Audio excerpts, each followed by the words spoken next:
In 2015, Japan's largest criminal empire tore itself apart.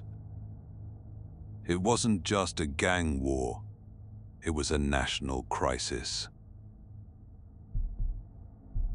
This is the hidden truth behind the Yamaguchi-gumi split.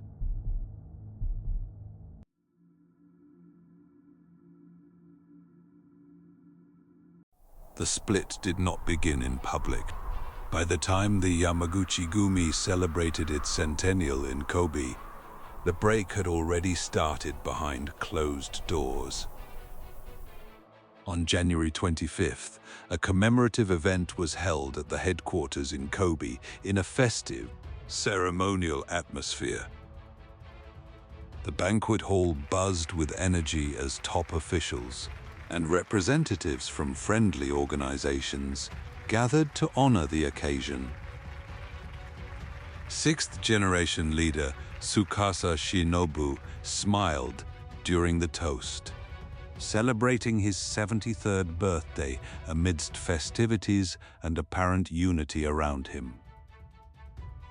Representatives from the Inagawa Kai and Matsuba Kai applauded, signaling the unity of Japan's criminal underworld, at least for that moment. Yet even at that celebration, some directly affiliated bosses were already exchanging messages about breaking away from the main house. What looked like unity was already the last gathering before a coordinated defection. 7 months passed, and the calendar flipped from January to August, marking the time until the inevitable split. By August, the headquarters no longer projected unity. It had become the place where the split would finally become visible. 13 organizations, led by the Yamakan-gumi and Takumi-gumi, defected to form the Kobe Yamaguchi-gumi, challenging the main house's authority.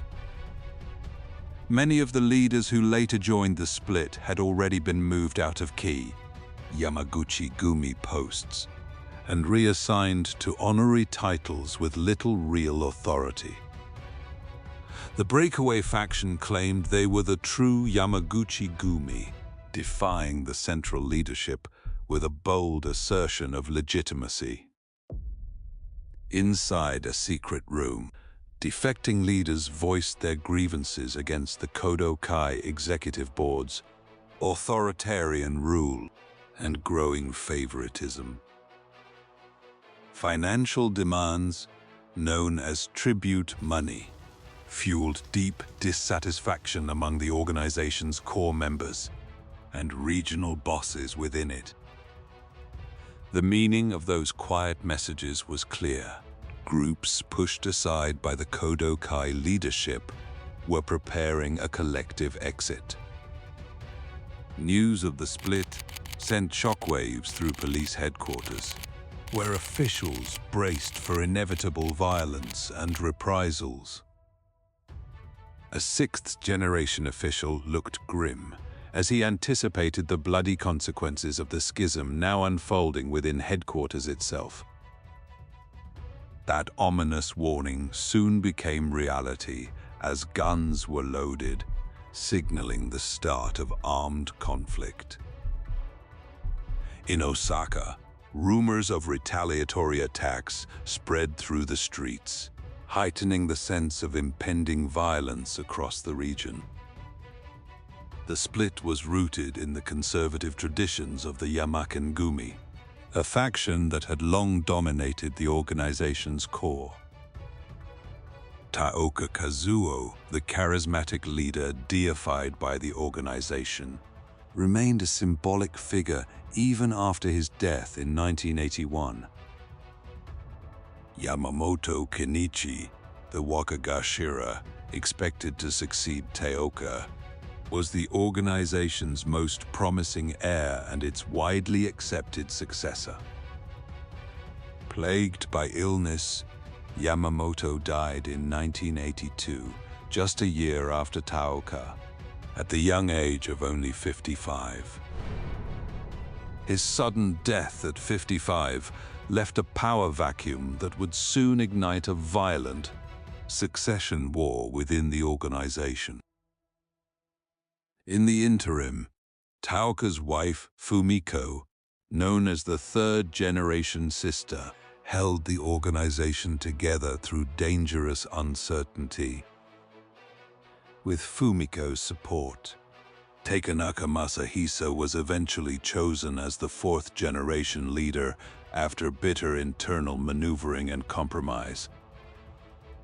However, powerful factions refused to accept Takenaka, setting the stage for a schism and deepening resentment throughout the organization.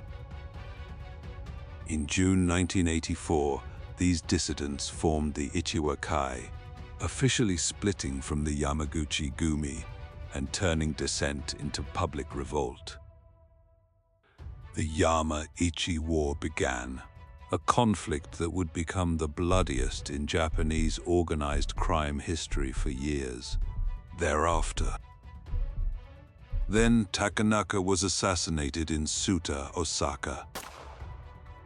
This act of violence marked the beginning of a brutal war that would claim hundreds of lives. Soon, fierce retaliation by Yamaguchi-gumi members erupted across multiple regions of Japan. The conflict spread nationwide, resulting in 317 incidents and alarming authorities across the country. The human cost was devastating, with 25 lives lost and hundreds of civilians injured far beyond the underworld itself. Police officials gathered to discuss the aftermath, noting 700 injured civilians in the wake of the chaos that followed. By February 1987, both factions officially declared an end to the war, bringing a temporary halt to the violence. The dissidents were completely defeated, and the Yamaguchi-gumi reasserted its absolute power after years of internal bloodshed.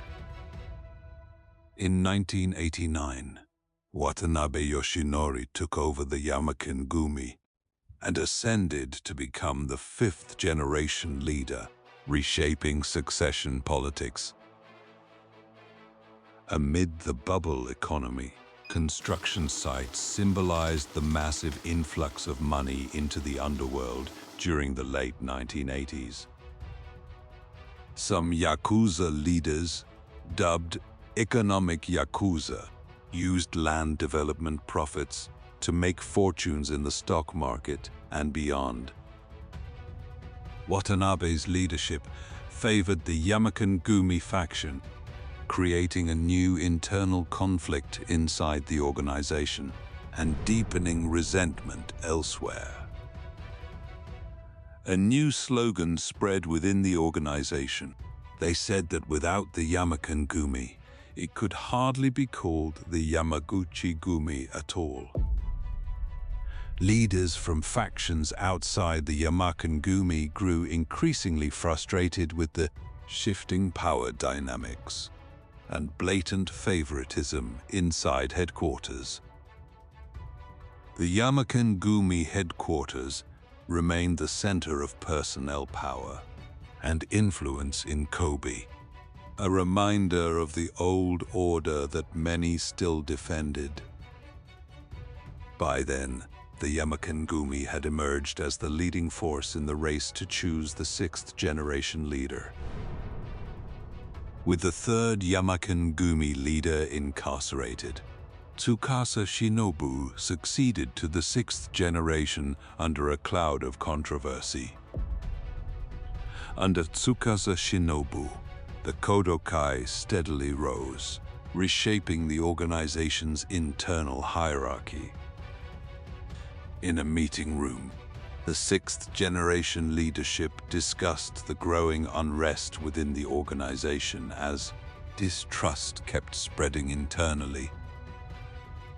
A secret letter from a directly affiliated leader expressed an intent to leave the organization, making the break unmistakable. On a Kyoto street, a defector met potential allies to discuss the split, far from headquarters and prying eyes. In a safe house, the plan for the split was finalized by the defecting leaders, with no compromise left. By then, 13 organizations were already coordinating their break from the main group. Then the split finally became public. A shocked official read the news of the sudden division, realizing that the internal rupture had truly begun. The leadership gathered in a smoke-filled room to plan its response before the conflict spilled further into public view. Sanctions against the defectors were laid out in an official document, turning the split into a formal rupture. From that moment, the break was irreversible. The first retaliatory attack hit the streets of Osaka, ending any illusion of a peaceful split. A defiant leader prepared for the coming counterattacks, knowing the feud would only deepen from there. Police stations received reports of escalating violence as incidents spread from one district to another through the night. Injured members from both sides were treated in local hospitals, and the human cost became impossible to ignore. The Kobe headquarters now served as the command post of a rival power, marking a definitive break from the main organization. The new organizational structure showed 13 factions that had formerly broken away to form the Kobe Yamaguchi Gumi.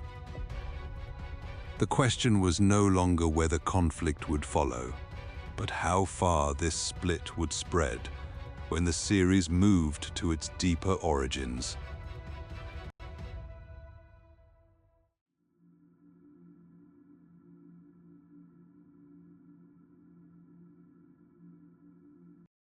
Kodokai was born in violence, not ceremony. In Nagoya, one killing set off the retaliation that would shape Takayama's rise. In retaliation, a revenge squad struck back, and a rival executive lost his life. Takayama Kiyoshi, a young member of the revenge squad, received a 4-year prison sentence. Takayama was released from prison just as the Yamaguchi Gumi shifted into its 4th generation under Takanaka Masahisa. The Yamaichi War broke out over Takanaka's succession, dividing the Yamaguchi Gumi and Ichiwa Kai. Hirota intended to join the Ichiwa Kai during the turbulent transition, but Tsukasa Shinobu persuaded him to retire instead, averting a direct confrontation. In June 1984, Tsukasa inherited the Hirota Gumi. Keeping the character Hiro, he renamed it Kodokai, marking the start of a new era. The Kodokai established the absolute 3-no's principle: no selling information to the police, no contact with officers, and no cops allowed inside their offices. But Kodokai did not emerge in isolation. To understand how Takayama and Tsukasa could later reshape the Yamaguchi Gumi from within, we have to step back to the post-war order that built the organization itself. In the chaos after the war, police struggled to keep order, and many came to see the Yakuza as a dangerous but familiar presence, a kind of necessary evil. Under Taoka Kazuo, the Yamaguchi Gumi expanded rapidly, mobilizing members across Japan and laying the foundations of its post-war dominance. By 1963, Yakuza membership had climbed above 180,000, the highest figure ever recorded. showing how deeply that underworld order had spread.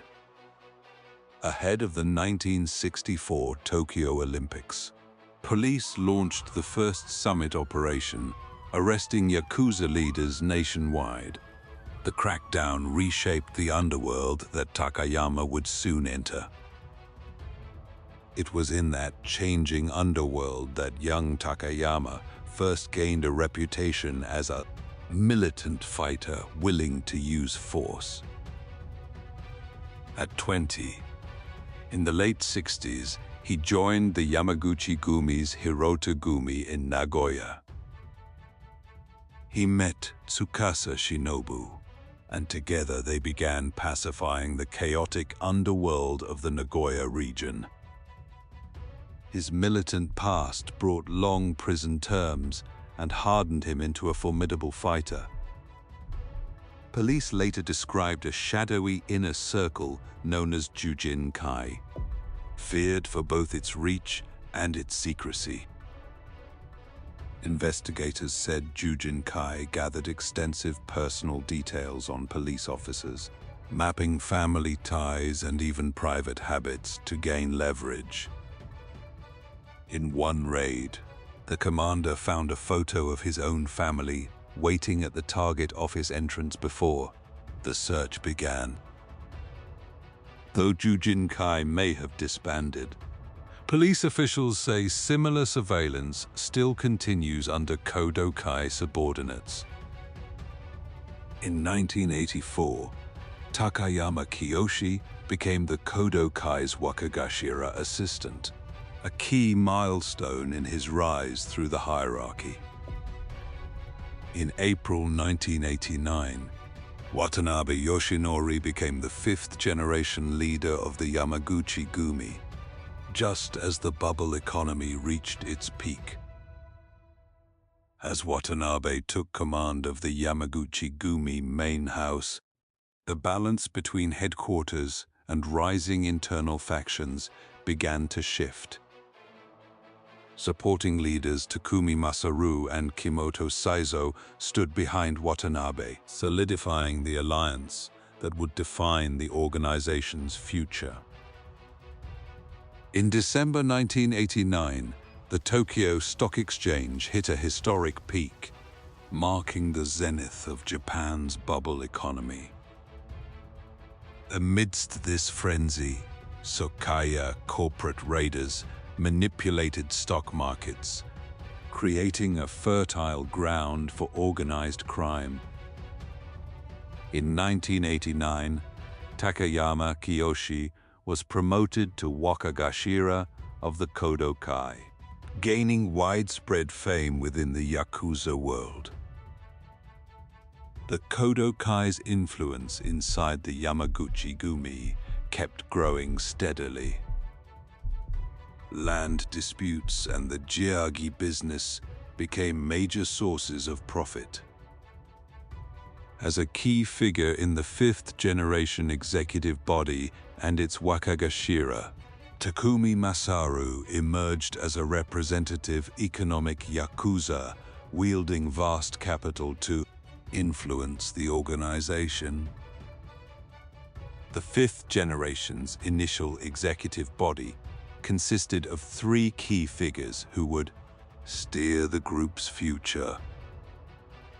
By 1991, Kuwada Kaniyoshi and Nakano Taro joined the executive, expanding the leadership to 5 members. Internal hierarchies revealed a glaring reality. The Yamakan-gumi faction overwhelmingly dominated the syndicate's power structure. As late 1989 closed, the bubble economy reached its absolute peak, a fleeting moment before the inevitable collapse. By 1990, the stock market began a long decline, draining the illicit profits that had fueled the Yakuza's expansion. As the economy collapsed, subordinate groups clashed over shrinking territory, and even disputes inside headquarters were increasingly about money. Watanabe Yoshinori tried to mediate disputes between subordinate groups. Yet his authority was already fraying under the weight of collective leadership.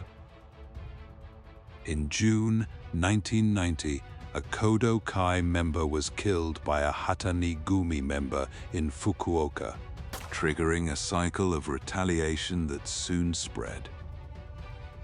Retaliation spread to Osaka as Kodo Kai struck back at the Hatani Gumi and pushed the conflict into the open. In Osaka, an innocent civilian became an unintended victim after moving into an apartment once used by a Hatani Gumi member. As the Yamanami conflict escalated, 27 incidents had left 2 dead and 4 injured by December. 5 years later, the victims' families sued on employer liability grounds, seeking more than 126 million yen in damages from Watanabe and his organization. Watanabe showed visible anxiety over the lawsuit. The legal pressure marked a turning point, eroding his authority and influence within the organization. Surveillance around Watanabe grew visibly tighter as the state closed in on the Yamaguchi Gumi leadership. Unlike the charismatic Taoka, Watanabe governed through a collective structure and lacked the singular authority to command absolute loyalty. The absence of a strong central figure created a leadership void that would eventually fracture the organization from within. Power splintered among subgroups like the Kodo Kai, whose influence rivaled that of the main organization itself.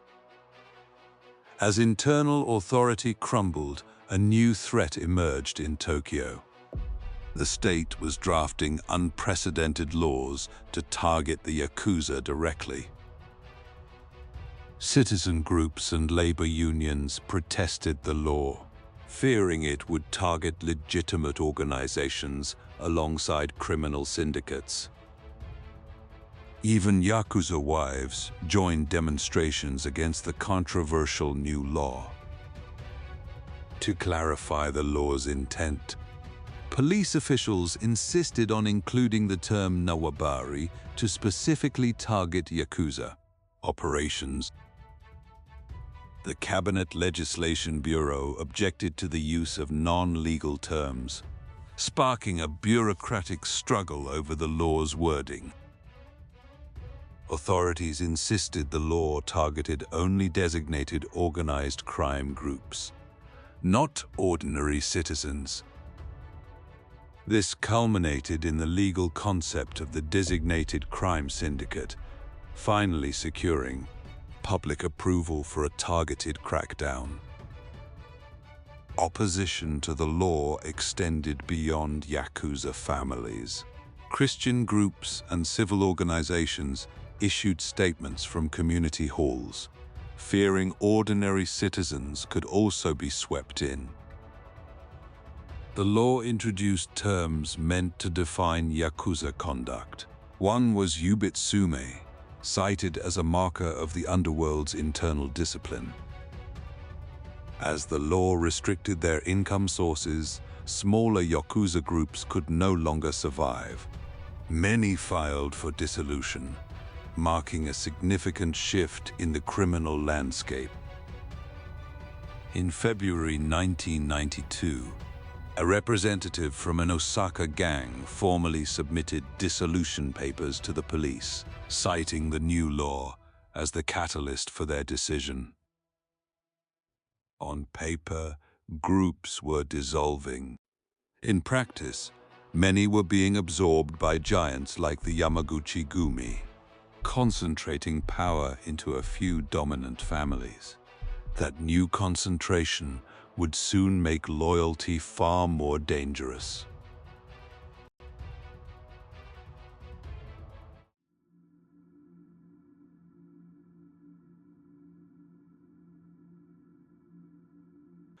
Before the Lobby assassination shocked Japan, the fifth generation was already under strain. Anti-gang measures were crushing smaller groups and forcing power into fewer hands. Total membership plummeted below 50,000. Veteran members watched their underworld shrink, even as the surviving empires grew deadlier and more concentrated. Many smaller factions didn't truly vanish. They simply lowered their flags and let giants like the Yamaguchi-gumi absorb them. Nakano Taro styled himself as Watanabe's personal guard, swearing absolute loyalty just as the hierarchy began to fracture. In July 1996, a Aizu Kotetsu Kai hitman ambushed Nakano at a hair salon in Hachiman City. Behind Nakano's back, Takumi Masaru accepted a formal apology from the rival syndicate, driving a wedge deep into the leadership. Nakano's paranoia hardened. To him, the executives were sidelining Watanabe and hijacking power for themselves. The boiling tension culminated in the assassination of Takumi Masaru, igniting a war that bled across Japan. The hit on Takumi erupted in a crowded hotel lobby, dragging civilians into the crossfire and guaranteeing a massive police crackdown. Initially, fifth-generation boss Watanabe intended a simple expulsion. But pressured by his own executives, he was forced to drop the ultimate hammer. He issued a permanent severance, Zetsuen. Following Takumi's murder, retaliatory strikes against the Nakano Kai erupted nationwide. Watanabe's authority crumbled as his empire splintered under the crushing internal pressure. For 8 long years, the Wakagashira post remained empty, leaving a dangerous, bleeding power vacuum at the very top. On September 20th, 1997, the Osaka Station Hotel became the stage for a pivotal police raid.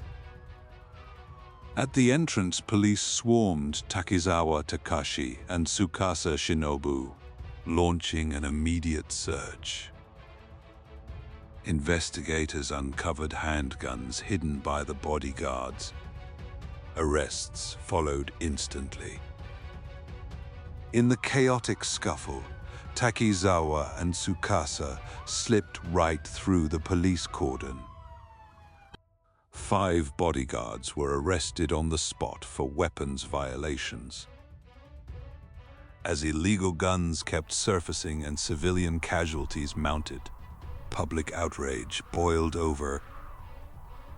Meanwhile, the Nakano Kai entered its own death spiral. Murdering the Wakagashira became their fatal turning point, pushing the rogue faction into irreversible decline. The moment the expulsion became official, panic swept through the ranks. Inside the Nakano Kai, loyalty was rapidly evaporating. The numbers told a grim truth. The once mighty Nakano Kai plummeted from over 1,000 men to fewer than 200. The final nail in the coffin came when Osaka authorities officially branded the Nakano Kai, a designated crime syndicate, legally suffocating them out of existence. In July 1999, an isolated Nakano Taro seemingly surrendered to his fate. As authorities moved to officially designate his syndicate, he didn't even show up to his own hearing. By September, a senior Nakano Kai lieutenant was gunned down in Ikuno Ward as the faction teetered on the brink of collapse. Police strategy evolved. Investigators weaponized joint possession charges, using armed bodyguards to legally trap the untouchable bosses. In January 1998, Kuwada Kaneyoshi and his security detail were indicted for joint weapons possession, tightening the legal noose around the executives. As boss of the Yamakin-gumi and Watanabe's closest ally, Kuwada now faced ruin. Alone in a cell, he carried the weight of a crumbling regime. In June 1998, Tsukasa Shinobu presented himself at the Osaka police headquarters, a calculated move that exposed yet another fracture within the syndicate. The arrest warrant seemed to seal Tsukasa's fate.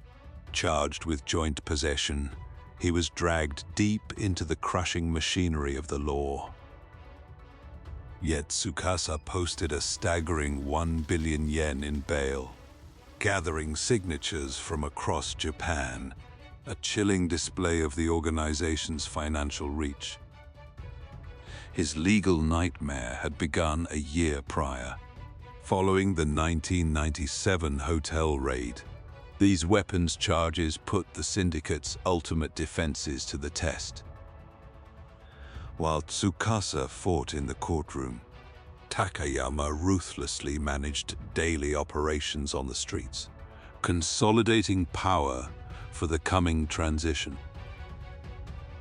In March 2001, the Osaka District Court delivered a shocking acquittal. The judge ruled Tsukasa had no knowledge of his bodyguard's weapons. Tsukasa maintained absolute ignorance from start to finish. His acquittal fundamentally changed how underworld security details would operate. Kuwada Kaneyoshi, however, was not so lucky. The Tokyo District Court handed him a heavy 7-year sentence for the exact same crime. The court scrutinized Kuwada's heavily armed escort, concluding the boss absolutely knew the weapons were there for his protection. In May 2003, the Supreme Court struck down Kuwada's appeal. His 7-year sentence was finalized, forging a lethal legal weapon against all Yakuza leaders. The legal vice tightened in 2003. The Osaka High Court held Boss Watanabe civilly liable for his subordinates' violence, ordering a devastating 80 million yen payout. Inside the National Police Agency, officials realized a terrifying new reality for the mafia. Civil liability could destroy a boss just as effectively as a criminal conviction. In closed-door meetings, strategists debated pushing employer liability even further, applying it to the syndicate's lucrative fraud rings. In April 2004, a revised countermeasures law was enacted, aiming financial ruin directly at the men at the very top.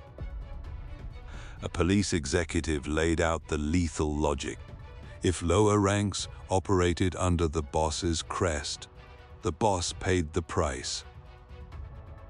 Officials debated whether telephone fraud legally qualified as coercion, a technicality that would soon shape the next wave of crushing lawsuits.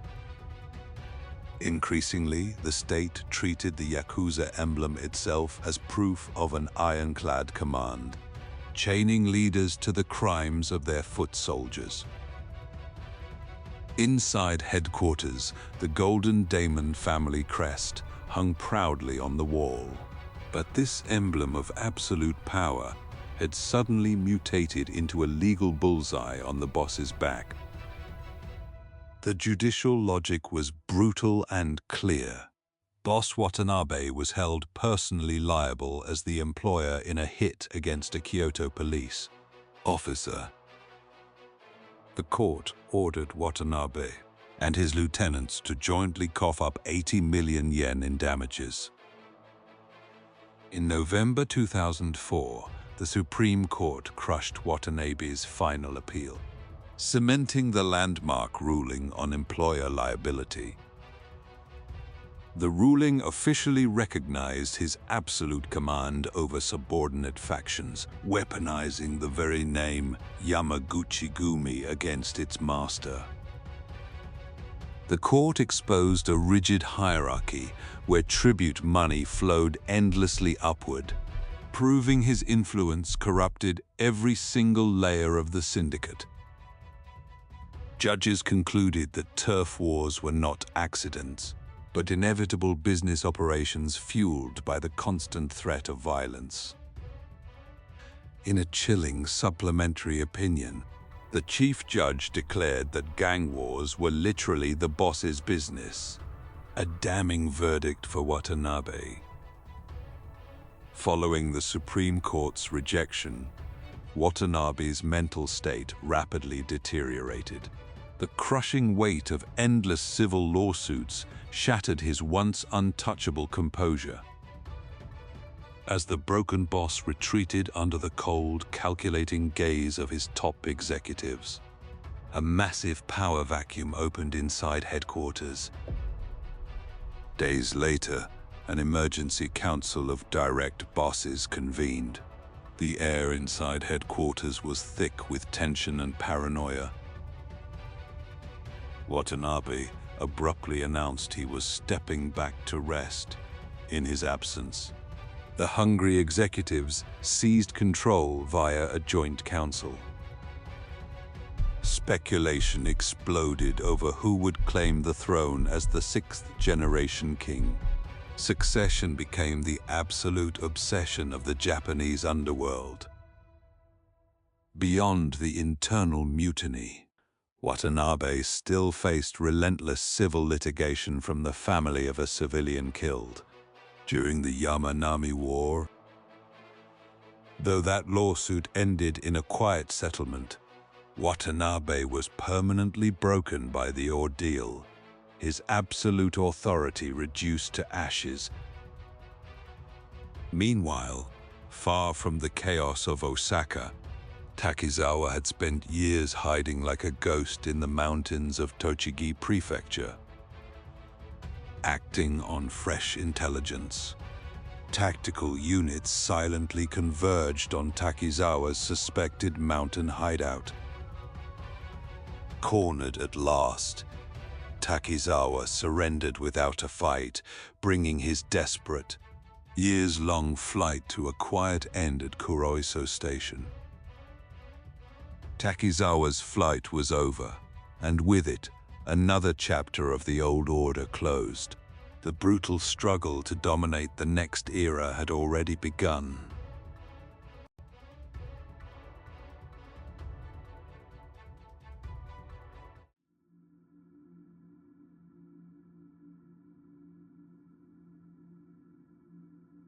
This was not a routine succession. In 2005, Tsukasa Shinobu took the top seat as the old balance inside the Yamaguchi-gumi was collapsing. It was a stunning gamble. Tsukasa still faced criminal appeals and the looming threat of prison, yet he took control of the empire. His relative youth and ironclad stamina gave him a lethal edge over his aging rivals. Even the mighty Yamakan-gumi, the syndicate's dominant faction, was critically crippled. Its boss, Kuwada, was locked in a detention cell, his health rapidly deteriorating. With the Yamakan boss sidelined, Tsukasa stood unchallenged, holding absolute control over his own loyalists as the succession war commenced. To understand why Tsukasa emerged as the undisputed heir, we must rewind to March 2004, when Takizawa's legal nightmare took a shocking turn.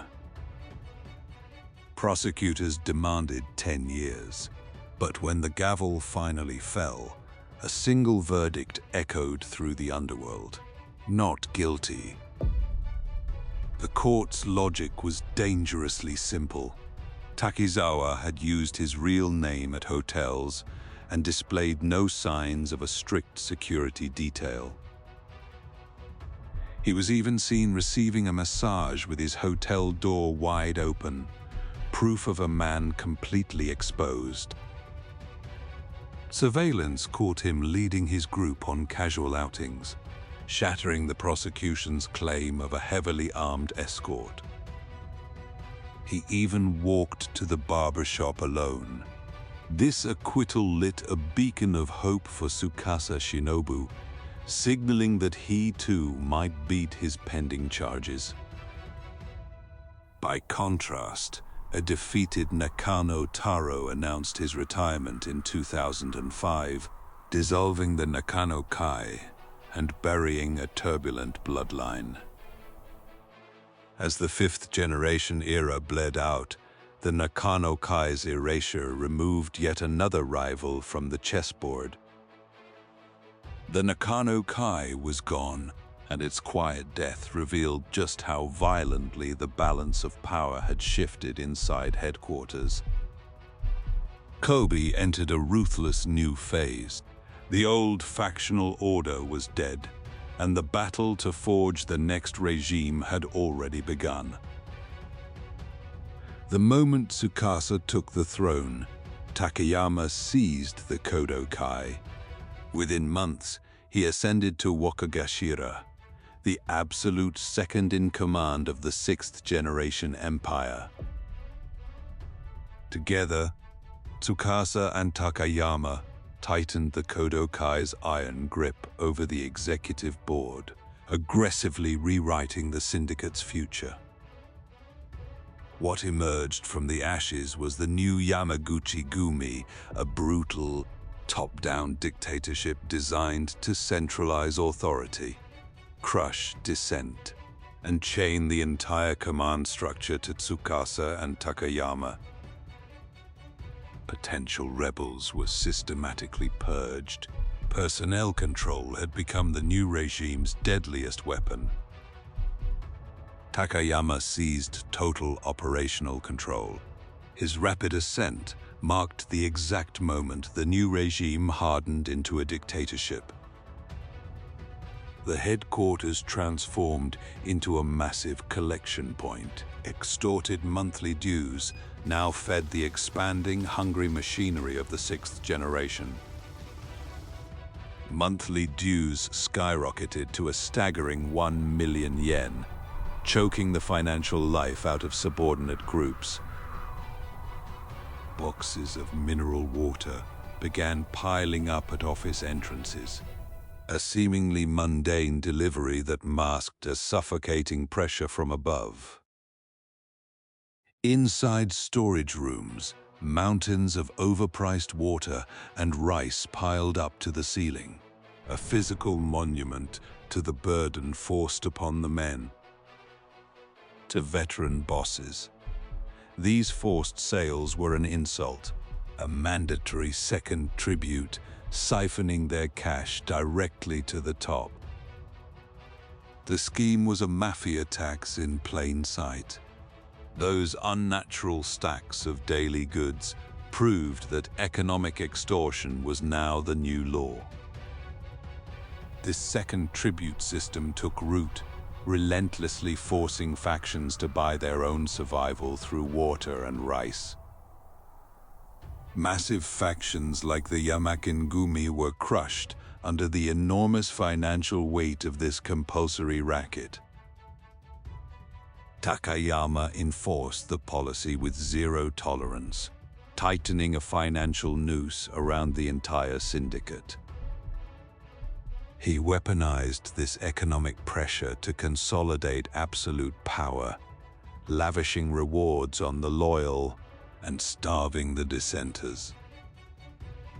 The Yamakin-gumi headquarters stood frozen, a fading monument to the old order that had ruled for decades. Watanabe Yoshinori, the fifth-generation king, had presided over that golden age of Yamakin dominance before being ruthlessly pushed aside. Investigators likened the Yamaken-gumi to Japan's ruling political establishment, an untouchable juggernaut that dictated the rules of the game. One veteran detective observed that the underworld power struggle perfectly mirrored the cutthroat factional warfare of Japan's ruling political party. By contrast, the Nagoya-based Kodokai had spent years operating in the shadows, treated as a mere undercurrent beneath the Yamaken giants. But in those shadows, the Kodokai had patiently stockpiled vast wealth and fierce loyalists, waiting at the edge of power. The moment Watanabe was ousted and Tsukasa took the throne, the syndicate's balance of power violently inverted. Tsukasa and Takayama revealed themselves as the master architects of a bloodless internal coup, tearing down the old hierarchy from within. This was no routine succession. It was a hostile, wholesale hijacking of the syndicate's internal power. The Yamaken-gumi's long, undisputed reign had officially ended. Other direct affiliates buckled under mounting financial strain, their bosses struggling to survive on rapidly shrinking resources. Sensing their desperation, Takayama funneled crucial financial and operational backing to his allies, buying their absolute loyalty. Power was no longer won with bullets, but consolidated through strategic alliances and crushing financial leverage. Headquarters transformed into an absolute fortress where tribute, promotions, and disciplinary terror were exclusively concentrated. Hashimoto and Ota, both from the rival Yamaken bloodline, were suddenly elevated to direct affiliates, a calculated move to divide and conquer.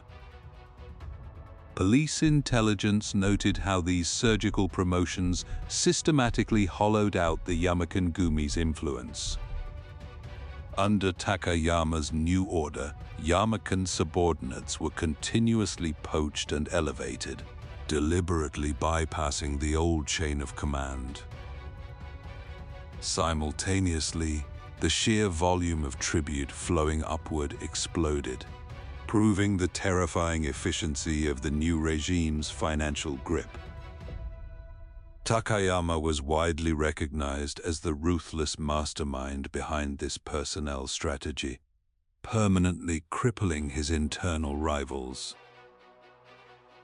By November 2005, the elevation of Yutao Morio, yet another Yamaken loyalist, confirmed the relentless pattern of internal poaching. Bled dry by defections, the once mighty Yamaken-gumi's ranks plummeted to roughly 6,000 men. By late 2005, Tsukasa and Takayama had forged an unbreakable grip over the new sixth-generation regime. Outside headquarters, a constant stream of arriving affiliates silently signaled their submission to the new order. Headquarters no longer represented a balance of factions. It was the nerve center of a hardened, unyielding dictatorship. With the inside secured, the regime's crosshairs shifted to Tokyo's Ginza, the ultimate prize for expansion. In September 2005, barely a month into the new reign, a shockwave announcement jolted the Japanese underworld. Kudo Kazuyoshi, boss of the Kokusui Kai, drank the traditional sake cup, formally handing the keys of his Tokyo empire over to the sixth generation. The strategy was dangerously clear. Reclaim the golden territories of Ginza and Roppongi, turf long leased to the rival Sumiyoshi Kai. These prime districts had originally belonged to the Kokusui Kai's turf, before being leased out and controlled by others for decades. Veteran investigators recognized this as Takayama's opening gambit.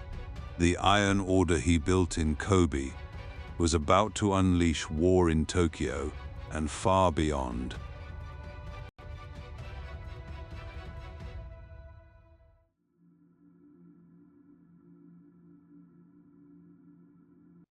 Tokyo was the next battlefield. As Takayama pushed into the capital, expansion on the outside and purges on the inside became the same strategy. It was one of Takayama's boldest moves, reclaiming the lucrative, loaned territories of Ginza and Roppongi from the rival Sumiyoshi Kai. Bringing in the Kokusui Kai wasn't just about Tokyo. It was a calculated move by Takayama to redraw the balance of power inside the Yamaguchi-gumi. This aggressive push drove tensions with the Sumiyoshi Kai to a boiling point. The standoff snapped in February 2007. On a bright afternoon in Nishi-Azabu, the uneasy peace shattered. A Sumiyoshi Kai executive was gunned down in broad daylight. Investigators quickly identified a hit squad of Yamaguchi-gumi members. Arrests followed in rapid succession. The assassination threatened to ignite an all-out war between Japan's two largest syndicates. Behind closed doors, frantic negotiations began. Both sides desperately wanted to avoid a disastrous clash that would invite the full wrath of the police. An all-out war was averted, but the struggle over Tokyo fed a growing, lethal pressure back in Kobe. The storm was far from over, crushed between the demands of the Yamaguchi-gumi leadership and Tokyo's hostile power blocks. Kokusui Kai boss Kudo Kazuyoshi was backed into a desperate corner. 10 days after the Nishi-Azabu hit, Kudo was found dead in an empty office.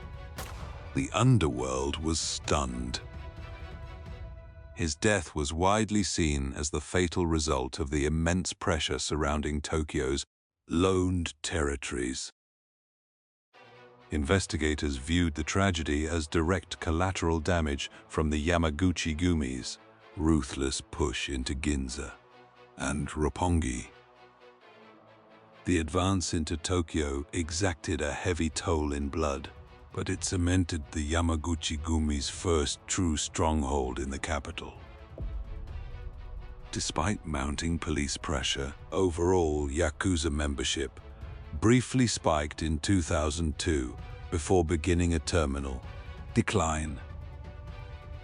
By 2006, quasi-members outnumbered formally initiated men, a clear sign the syndicates were mutating to survive the crackdown. To evade the law, factions turned to fake expulsions, stripping men from the official rosters while letting them operate in the shadows.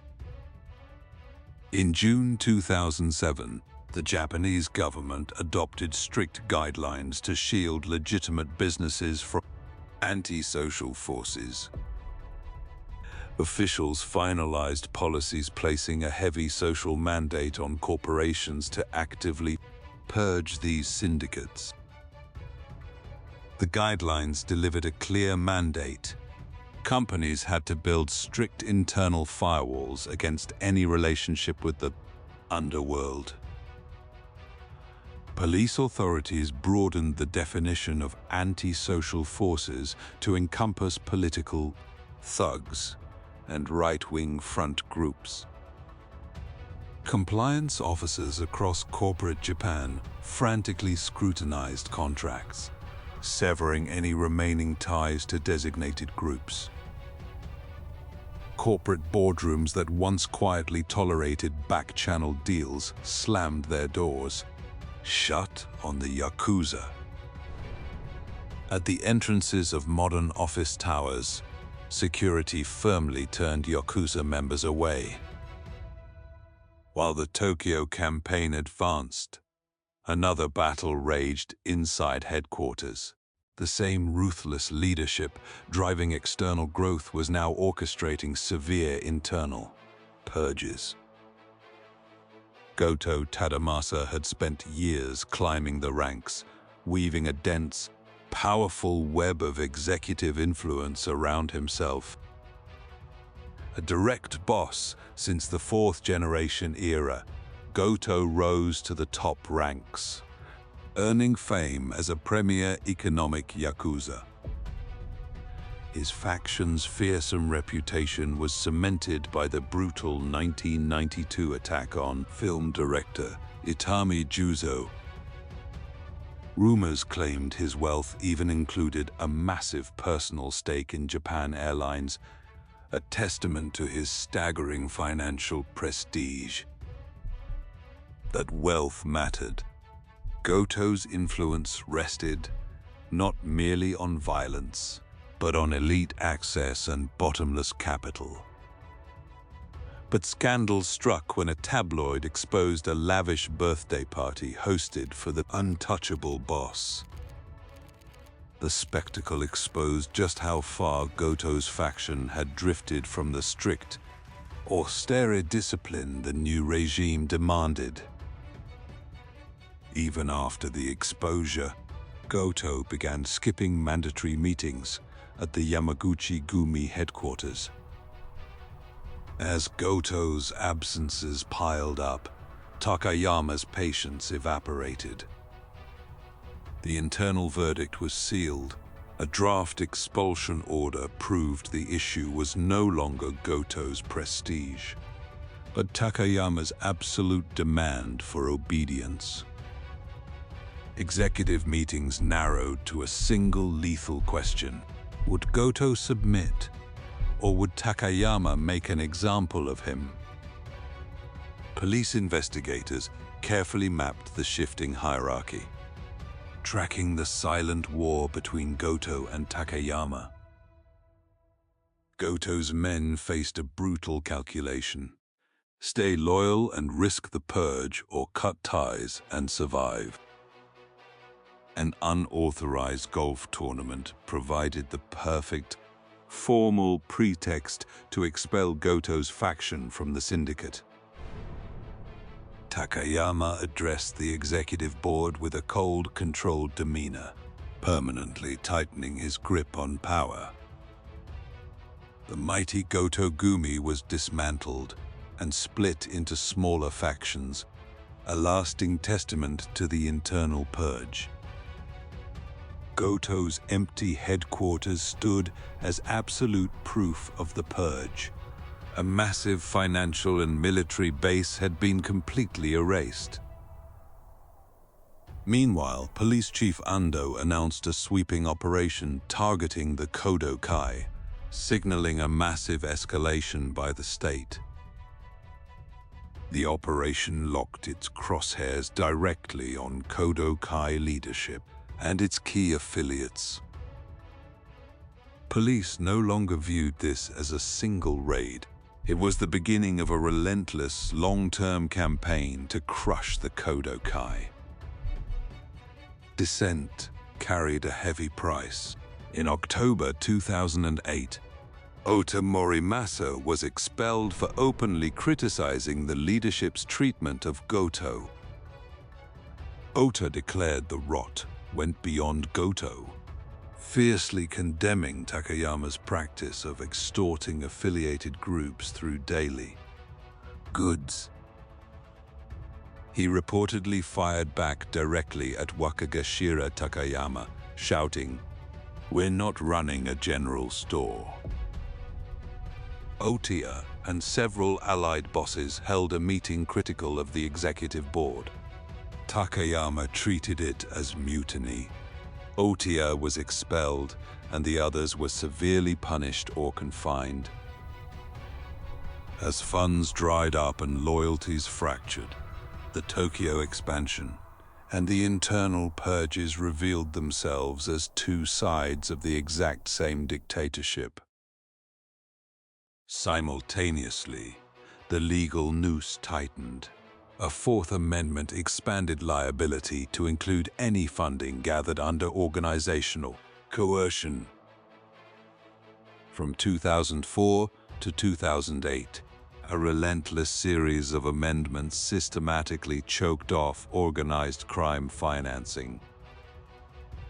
These new laws severed the underworld's deepest financial lifelines. From that moment on, the war was no longer just over territory or hierarchy. It was a desperate struggle for sheer survival as their empire was steadily starved to death.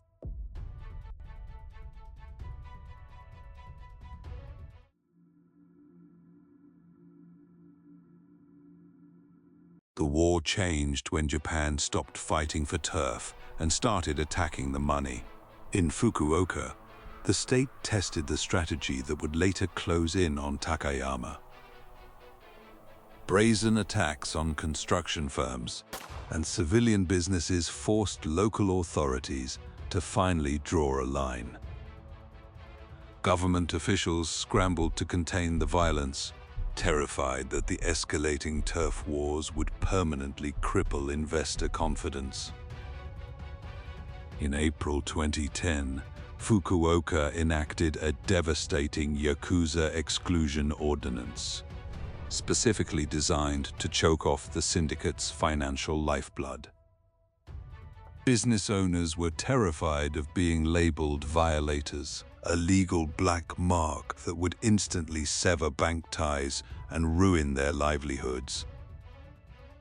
By 2011, this legal weapon spread to Tokyo and Okinawa, transforming a local crackdown into a ruthless national crusade. Meanwhile, the ghosts of the past were catching up. In October 2009, prosecutors launched a final appeal in Takizawa's long-running legal battle. The Supreme Court brutally tore down his previous acquittals, sending the untouchable boss back for a high-stakes retrial. Takizawa looked visibly shaken as the legal machinery dragged him back into the Osaka District Court. Yet even as the state tightened its grip, the draconian exclusion laws provoked fierce resistance from civil rights critics and journalists. The syndicates were bleeding men. Between 2011 and 2012, registered Yakuza numbers plummeted from 32,700 to just 28,800. One veteran boss admitted the grim reality. The steady flow of protection money had completely evaporated under the new ordinances. The streets themselves were changing. Restaurants that once paid for protection cut all ties, terrified of public exposure and financial ruin. For men returning from prison, their underworld had vanished. One released foot soldier stood on a street corner, stunned by a city that had erased his existence. Merchants slammed their doors. Ordinary business owners were drawing a hard, unforgiving line against the Yakuza, while the new laws starved the streets. The police were quietly locking their crosshairs on the ultimate prize, Takayama Kiyoshi. Investigators built a devastating case, alleging Takayama had extorted 40 million yen from a construction firm under the guise of greeting fees. Under intense interrogation, Takayama fiercely denied everything, insisting the accusations were baseless as the legal trap closed around him. Then, the shockwave hit. The arrest of the Yamaguchi Gumi's absolute second-in-command, dominated every national broadcast. Across Japan, television screens broadcasted an impossible reality. The untouchable architect of the empire was in handcuffs. The victim remained hidden under heavy police protection, terrified of the syndicate's inevitable retaliation. In June 2012, Takayama's trial commenced at the Kyoto District Court. Standing before the judge, Takayama vehemently denied the charges, fighting to maintain his aura of invincibility. Prosecutors systematically laid out a calculated scheme designed to bleed 40 million yen from a civilian contractor. The entire case hinged on this massive payout, thinly disguised as a traditional underworld greeting. 6 days into the trial, the court made a staggering decision regarding his bail. Bail was set at a record-breaking 1.5 billion yen, an astronomical figure. The sheer magnitude of the ransom placed the Yakuza boss in the same echelon as Japan's elite corporate criminals. Without blinking, Takayama produced the cash, securing his temporary freedom. He returned home under suffocating police scrutiny, fully aware that the state's net was still tightening. In March 2013, the Kyoto District Court delivered its final, devastating judgment. The gavel fell on a 6-year prison sentence for extortion and organized conspiracy. The judge ruthlessly condemned the severe psychological terror inflicted upon the victim. Takayama absorbed the sentence with stone-cold silence, but the reality was catastrophic. The 6th generation had just lost its ultimate operational commander.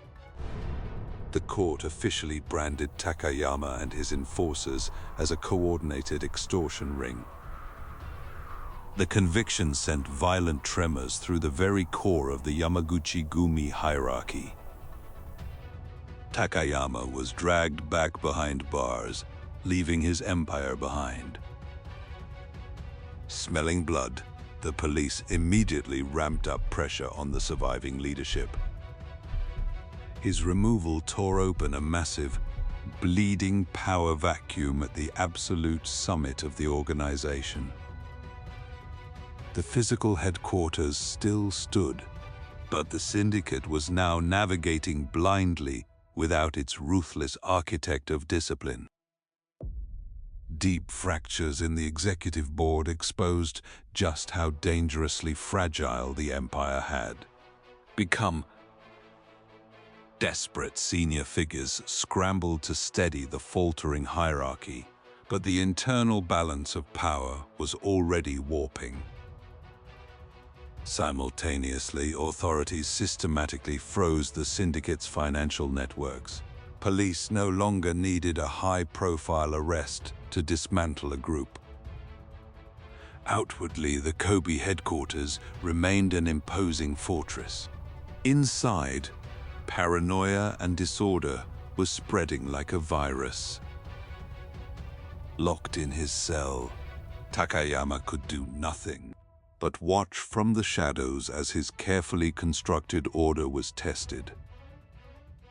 His absence rippled across the Japanese underworld, silently rewriting alliances that would shape the coming war. His imprisonment was only the beginning. It triggered a ruthless new era where traditional Yakuza economies began to collapse entirely. Meanwhile, the relentless legal hunt for Takizawa took yet another twisted turn. In a stunning defiance of the Supreme Court, a retrial delivered Takizawa a 3rd consecutive acquittal. But the state refused to lose. Prosecutors immediately dragged the case to the Osaka High Court.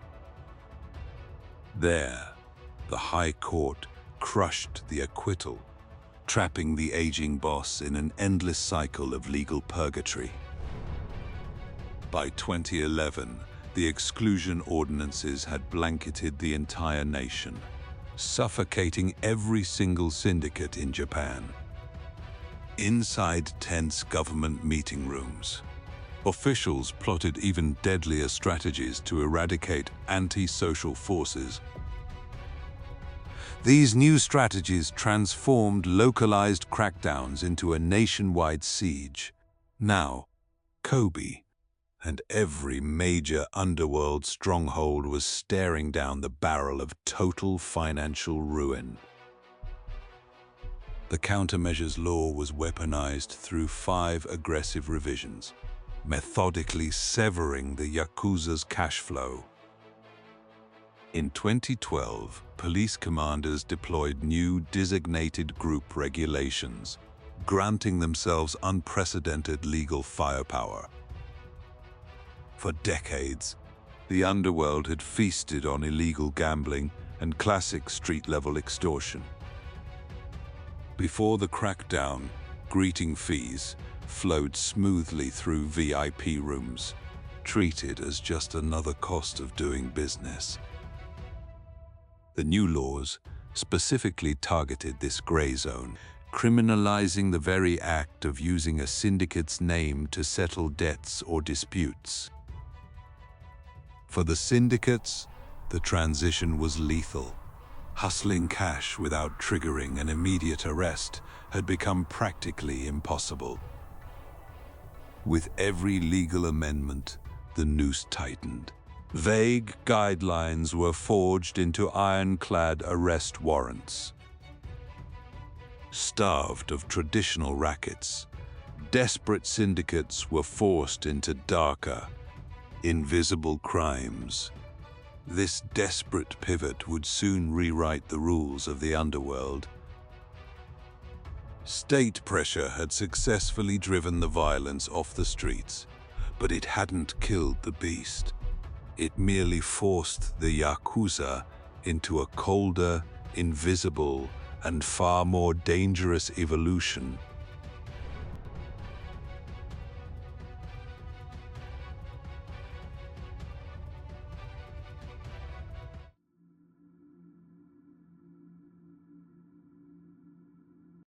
The old Yakuza economy was dying as police crushed the street rackets. Fraud became the new cash engine, and pressure inside the Yamaguchi-gumi kept rising. Young recruits now gathered in quiet suburban neighborhoods, launching phone scams far from the eyes of the police. The Oro voice phishing scams and elaborate deception schemes spread through the underworld with terrifying speed. A young recruit hides his identity, whispering lies into a phone from a cramped, windowless room. The National Police Agency scrambled to classify these specialized frauds into distinct, organized categories. By 2012, civilian losses from these invisible crimes had skyrocketed to 36.4 billion yen. Local bank branches became the new front lines, where staff fought to stop elderly victims from handing over their life savings. An elderly victim sits frozen in shock, the crushing realization of the scam finally sinking in. At the teller counters, police and bank managers coordinated desperately to intercept the fraud in real time. The sheer scale of the stolen wealth was soon compared to the massive construction cost of the Tokyo Skytree. By 2014, losses hit a staggering 56.6 billion yen. The new underworld economy was now fully operational. A veteran police official noted that even as arrests rose, the syndicate's fraud networks proved stubbornly adaptive. The operational base had shifted to anonymous call centers, treating young recruits like disposable, part-time labor for deception. Even after the initial peak, annual losses stubbornly hovered around 30 billion yen into the Reiwa era, proof of a highly resilient criminal enterprise. The era of raw intimidation was dead. Fraud was now the invisible, scalable engine of underworld cash. Modern city centers became the new hunting grounds, with call centers, collection crews, and dead drops replacing traditional street muscle. A veteran Yakuza reflected on the shifting landscape. The old violence carried too much risk and paid far too little. The exclusion ordinances had successfully starved traditional rackets, only to push the syndicates deeper into the shadows of fraud. For senior police commanders, combating this faceless, decentralized crime network remained a daunting, uphill battle. Traditional violence no longer produced returns. The new currency flowed silently through burner phones and pickup crews. In neon-lit districts like Shinjuku, specialized fraud replaced street-level extortion as the fastest source of illicit cash. A young receiver, blind to the hierarchy above him, stuffs a wad of extorted cash into his pocket, the bait drawing in the next generation. The hierarchy was ruthlessly rigid. A street-level receiver kept 50,000 yen. A supervisor took 100,000, while the true architects at the top remained invisible. Lookouts watched for police and for thieves within their own crews, ensuring every stolen yen flowed upward to the bosses. Deep within the syndicate, upper management remained a ghost story.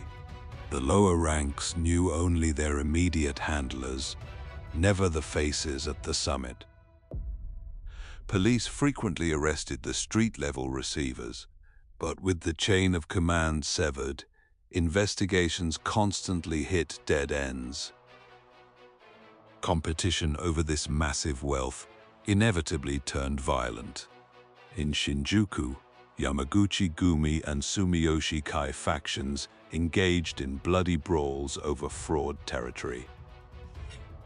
The violence escalated as rival syndicates exchanged gunfire in Shinjuku, fighting over the lucrative fraud pipelines.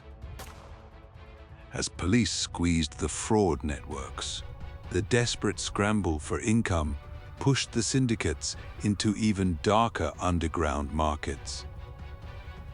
As the scam money began to dry up, the syndicates pivoted heavily into the expanding trade of illicit substances. Drug seizures surged exponentially, climbing from under 400 kilograms to over 800 in a single year. Yet, while the underground economy rapidly mutated, a far more catastrophic rupture was silently tearing the Yamaguchi-gumi apart from the inside. Media outlets immediately branded the rupture as the most seismic shock to the underworld since the Yama-Ichi War. The newly formed Kobe Yamaguchi-gumi coalesced around 5 core factions that had boldly broken away from the main house. 8 more groups quickly aligned with the rebellion, expanding the breakaway force to 13 powerful organizations. The 6th generation leadership struck back instantly, issuing severe formal disciplinary measures against the traitors. 5 key defectors were slammed with Zetsuen orders, the absolute harshest punishment in Yakuza law, permanently severing their ties to the underworld. Zetsuen meant permanent exile. It was a stark warning that any group associating with these men would be treating the main house as an enemy. Haemon still left a narrow path to redemption. Unlike Zetsuen, it allowed the faint possibility of a future return.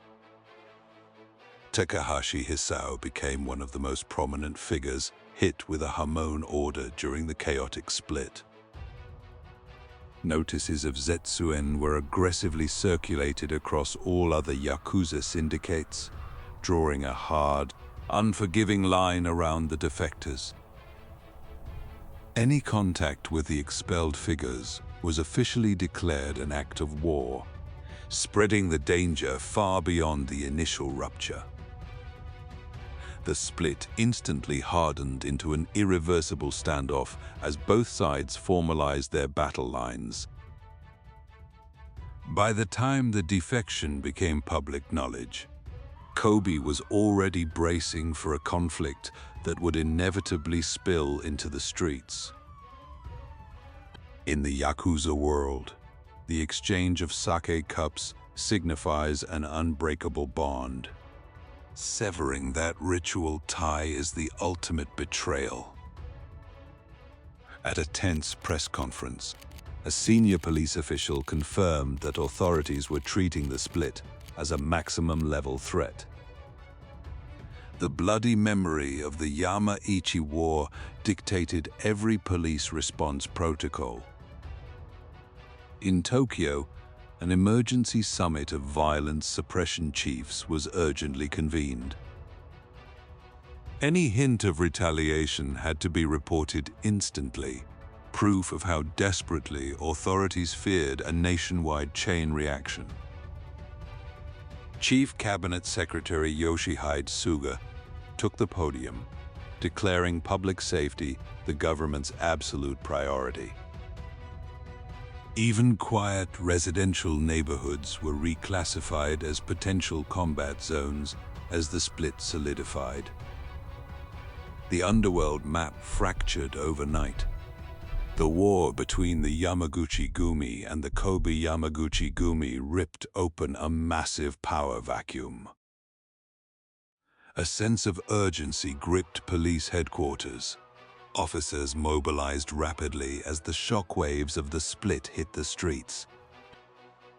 In October 2015, 4 more former executives defected to the Kobe faction, swelling the rebel ranks with deeply disgruntled leaders. Locked in his cell, Takayama's face reflected cold fury as the empire he engineered fractured beyond his control. From behind bars, Takayama dispatched a chilling letter demanding the rebels step down, offering a hollow promise of protection in return. The Kobe leaders flatly ignored the warning, accelerating their march toward total separation. Inside the prison, Takayama's physical isolation perfectly mirrored the widening, uncontrollable rift outside. Preparations for the upcoming Ise-Shima summit loomed large, forcing security officials to balance international diplomacy with the threat of gang warfare. The lingering trauma of past transit bombings forced authorities to treat train stations and crowded spaces as high-risk targets. Inside police command centers, strategists faced one terrifying question. What if this war engulfs the entire nation before the law can stop it?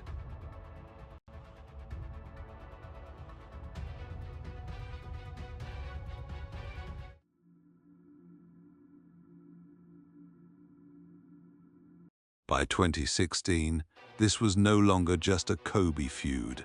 Truck attacks, street clashes, and public panic were turning the split into a national crisis. Police now faced a terrifying dilemma. Could the upcoming G7 summit security hold if this underworld war continued to spread? In 2016, Kumamoto faced a nightmare scenario. Devastating earthquakes were now overlapping with an escalating Yakuza war. While officials battled the twin crises, police and volunteers were forced to guard elementary school routes, proof the feud was now bleeding into civilian life. This dangerous overlap transformed a regional gang feud into a severe national security crisis, complicating the G7 summit's protection grid. As the Ise-Shima summit approached, tactical planners were forced to balance international diplomacy with the threat of rampant gang violence. The directive from the top was absolute: suppress the underworld escalation without compromising the summit's security net. Public spaces were no longer safe. They were treated as potential combat zones. A veteran Yakuza noted a chilling difference from the Yamaichi War. This time, the ritual of the Sake Cup, the Sakazuki, carried a far deadlier meaning. In the past, the rebel Ichiwakai simply refused the new boss's cup, meaning no formal bond was ever forged. But the Kobe faction wasn't refusing a new cup. They were returning a cup they had already accepted, an act condemned as the ultimate unforgivable betrayal. Haunted by the Yamaichi War, police commanders desperately planned against another nationwide bloodbath. As the split hardened, black market gun prices skyrocketed from 30,000 to a staggering 700,000 yen. Underworld veterans recalled an explosion in weapon demands, with desperate factions offering massive bounties for a single firearm. Bulletproof vests and tactical gear were ordered in bulk. Both sides were arming for a long, bloody war. Investigators traced deep fractures inside the main Yamaguchi-gumi, where leaks and divided loyalties were rotting the empire from within. In Nagoya, those fractures turned violent. A physical clash at a Kobe office proved that internal paranoia was already feeding the street war. Police Commissioner Kimayoshi Kaneko declared a massive, unforgiving crackdown, unleashing over 100 raids and dozens of arrests. The raids served a dual tactical purpose: aggressively strip intelligence from both camps before the violence could mutate further. The conflict had mutated into a national crisis, growing far too massive for any single prefecture to contain. Inside the syndicates, every police raid fueled crippling paranoia, as bosses suspected traitors were feeding information to the enemy. Authorities officially declared a state of gang conflict, mobilizing a specialized task force to hunt down the violence. The sheer volume of attacks was alarming, but the evolving tactics proved the feud was dangerously adapting from city to city. From the streets of Osaka to the freezing expanse of Hokkaido, the war was now unmistakably nationwide. Once the feud breached the borders of Kobe, quiet residential neighborhoods were transformed into potential collateral damage zones. Political pressure mounted heavily as government officials voiced deep frustration over the escalating threat to civilian safety. It wasn't just the rising body count, it was the terrifying reach of the violence. Emergency summits convened across the capital, laser-focused on protecting innocent bystanders from the crossfire. In Sioux City, another Kobe office was hit, proving the violence could strike anywhere, far beyond the original battle lines. A heavy dump truck reversed violently into the building, a crude but devastating tactic to shatter the rival's fortress. The attackers left a chilling signature behind. An unexploded incendiary device lay waiting near the entrance. In Tokyo's bustling Asakusa district, a violent street brawl dragged police right into the middle of a crowded tourist hub. These were no longer isolated skirmishes. This was a synchronized national war. As the clashes multiplied, suburban neighborhoods were formally reclassified as active danger zones. In Utsunomiya, retaliatory strikes around a Kobe-affiliated office escalated with terrifying frequency.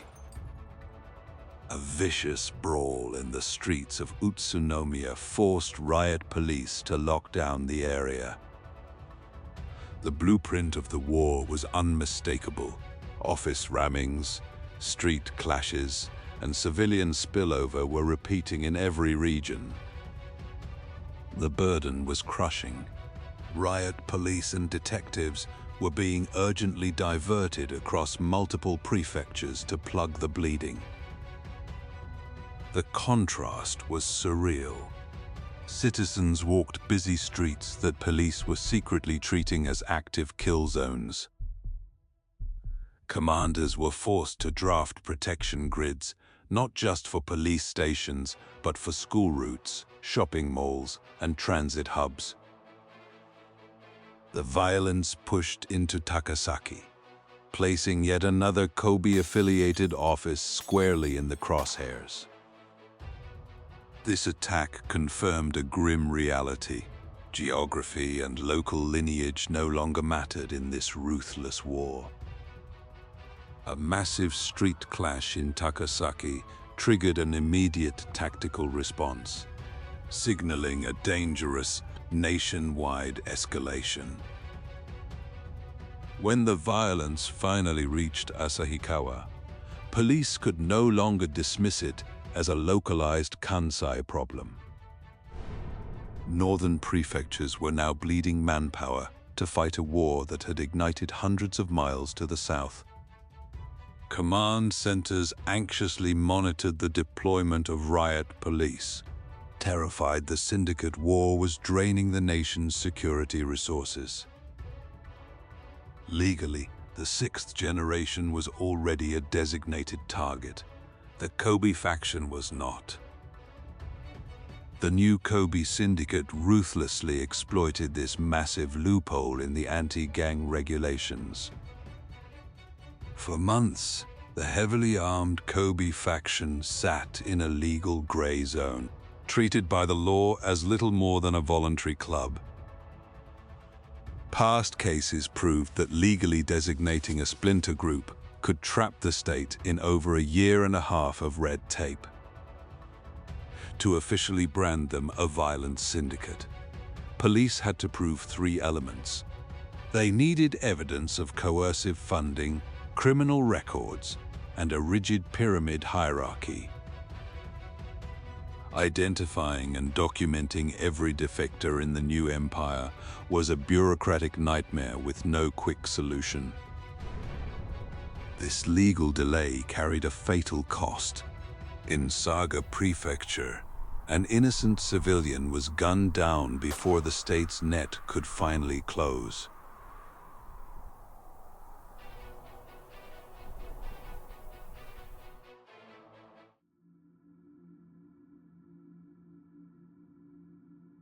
Police designation was supposed to contain the conflict. Instead, the Kobe side kept growing across Japan, even as the rebellion was moving toward another split.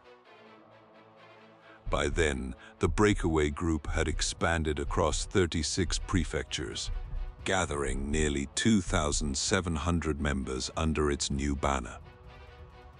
Police timed the designation carefully, aligning it with the sixth-generation Yamaguchi-Gumi's status to maximize the regulatory crackdown on both sides. But the fragile post-summit calm shattered in Okayama. The first major attack proved exactly how fast the violence could reignite. On May 31, 2016, Takaki Noboru, the powerful Wakagashira of the Ikeda Gumi, was assassinated in a highly targeted hit. Okayama police moved fast, arresting Yamamoto Hideyuki, a Kodo Kai member acting for the 6th generation side. The Ikeda Gumi office had already become a frequent flashpoint, signaling how rapidly the overall rivalry was escalating. In just the first half of 2016, the number of violent incidents exploded from 1 to 60. The Ikeda Gumi possessed formidable financial power, functioning essentially as the Kobe Yamaguchi Gumi's war chest. The assassination of the Ikeda Gumi's second-in-command on May 31 pushed the conflict into a new, far deadlier phase. Following the hit, armed confrontations flared from Fukuoka to Okayama, plunging the underworld back into chaos. The attack on the Ikeda Gumi leadership appeared meticulously planned, revealing prior surveillance and a pre-positioned weapon. Police braced for immediate retaliation, terrified the cycle of blood would spread out of control. Yet the expected counterattack never came. Inside the Kobe Yamaguchi Gumi, a strict order from the absolute top suppressed any move for revenge. Senior police officials concluded that Boss Inoue had no appetite for an all-out war. His primary goal was simply independence from Kodo Kai dominance.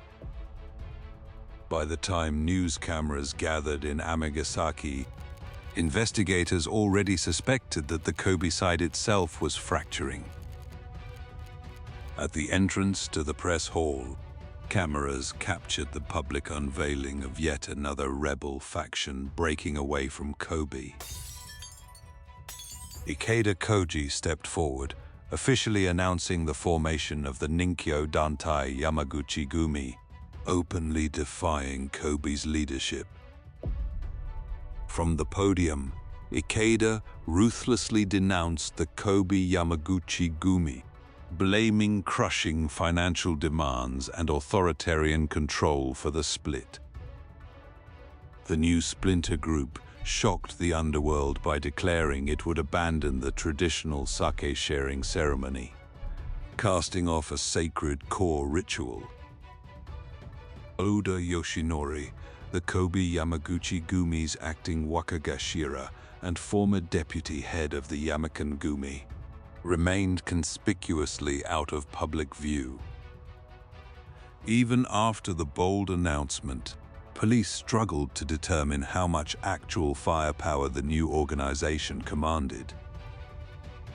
The true blow landed when roughly half of the Yamakan Gumi, Kobe's vital core, defected to the Ninkyo Dantai Yamaguchi Gumi. Kobe's momentum stalled instantly. With that massive defection, Japan's largest Yakuza network was no longer split in two. It had shattered into a chaotic three-way war, with each camp claiming true legitimacy. At the center stood Oda's new faction, desperately needing a public identity and a legal loophole to justify its existence. The new group rebranded itself as a mutual aid society, arguing its cooperative structure made it immune to anti-gang laws. As some groups defected and others stayed loyal to Kobe, shifting alliances left the underworld dangerously unstable. Police refused to recognize the split as a settled order, treating it as a volatile internal feud, waiting to explode. To seasoned investigators, the ideological split ultimately came down to one brutal reality. It was all about the money. The Kobe Yamaguchi Gumi had originally rebelled against endless financial demands imposed under the guise of organizational tribute. But ironically, the Kobe faction now found itself paralyzed by the exact same financial grievances it had once condemned. Even after creating the Ninkyo Dantai Yamaguchi Gumi, the new rebels could not escape the endless cycle of violence. In September 2017, a lethal confrontation erupted in Kobe's Nagata ward. A car carrying Boss Oda was violently rammed. In the ensuing chaos, his bodyguard was shot and killed. Witnesses reported hearing a direct order to attack, signaling a terrifying escalation in the three-way war. Hyogo Prefectural Police launched an investigation into what appeared to be a highly coordinated assassination attempt on Oda.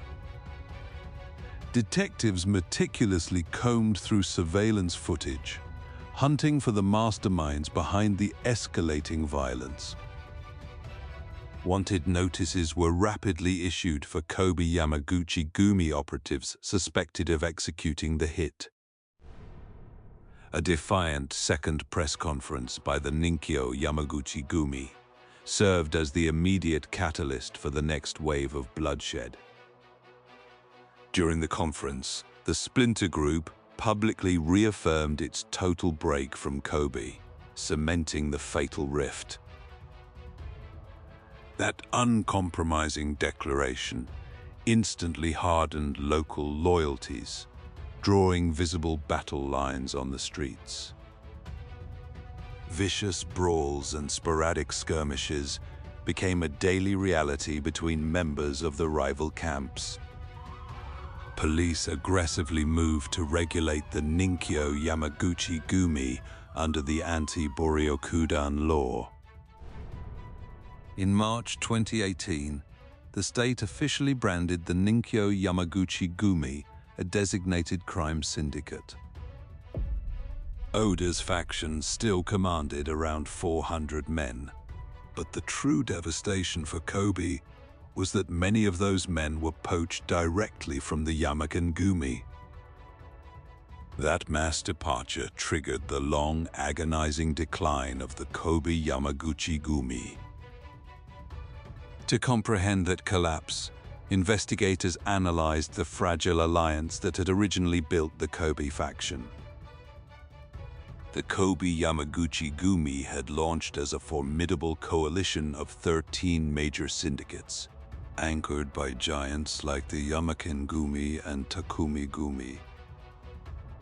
Its central figure was Inoue Kunio, boss of the Yamaken Gumi, who had served as a top executive in the 6th generation before leading the rebellion. To win loyalty, the Kobe faction promised lower dues, offering a supposedly fairer alternative to the main house. It also publicly claimed to abolish extortionate gift-giving customs, actively distancing itself from the greed of the 6th generation leadership. But those promises ultimately rang hollow. The organization was tearing itself apart over the exact same financial pressures it had once weaponized against the main house. The three-way fracture did not end the war. It merely set the stage for Takayama's inevitable return and the final devastating eruption in Kobe.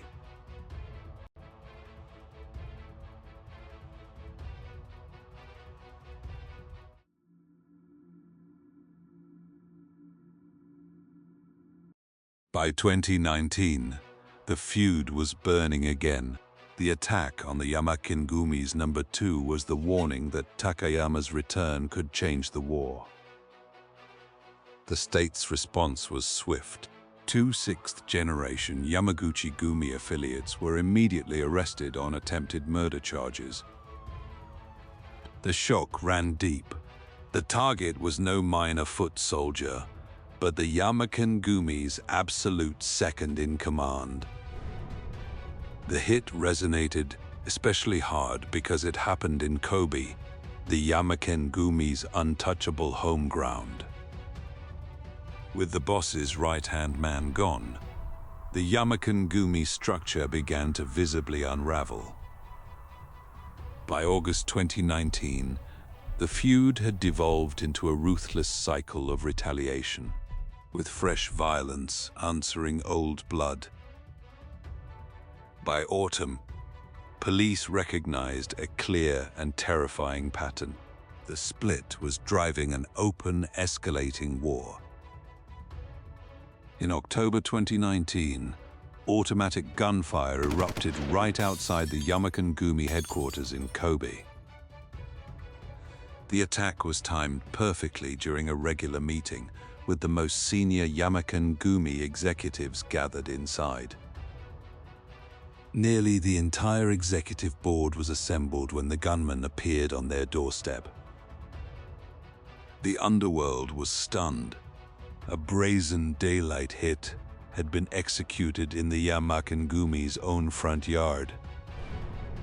The assassin, Maruyama Toshio, approached disguised as a photographer, a camera hanging casually from his neck. Suspicion rose as the disguised man lingered near the headquarters, acting right under the eyes of nearby police. Suddenly, Maruyama drew his weapon, launching a fatal attack on Yamaken-gumi members approaching the building. Inside, the executive meeting dissolved into chaos as gunfire echoed from the street. In the bloody aftermath, 2 victims were identified from the headquarters attack. Following his arrest, Maruyama's health deteriorated, and his quiet death in prison gave the case a grim, unresolved ending. In a world where hesitation meant weakness, the Yamaken-gumi boss, Nakada, moved to enforce retaliation himself. Nakada, the 4th-generation Yamaken-gumi boss, personally launched an attack on a Kodokai liaison office in Kobe. Yet, even years later, he firmly denied the charges as the case dragged through the courts. A veteran Tokyo executive later made a grim observation. When a boss has to pull the trigger personally, it signals the organization itself is collapsing. But the crushing pressure on the Yamaken-gumi was only half the story. Takayama's release was imminent, restoring the one figure who could reorganize the 6th generation from the top down. His return did not point to peace. It marked the opening salvo of a new, massive counteroffensive.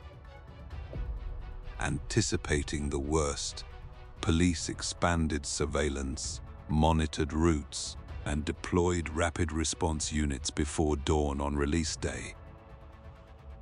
Their preparations focused on one absolute objective: prevent a public assassination the moment Takayama stepped back into the open.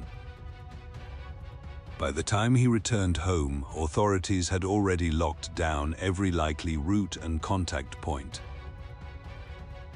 At daybreak outside Fuchu Prison, a heavy police presence signaled that a historic moment was underway.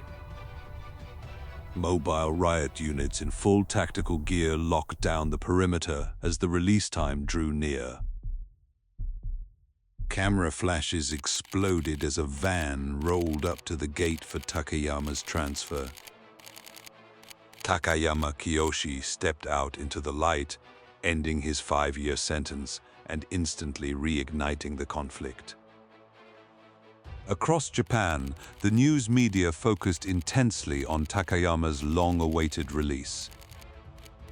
As Wakagashira, the absolute number 2 and the most likely successor, Takayama's movements carried weight far beyond a standard prison release.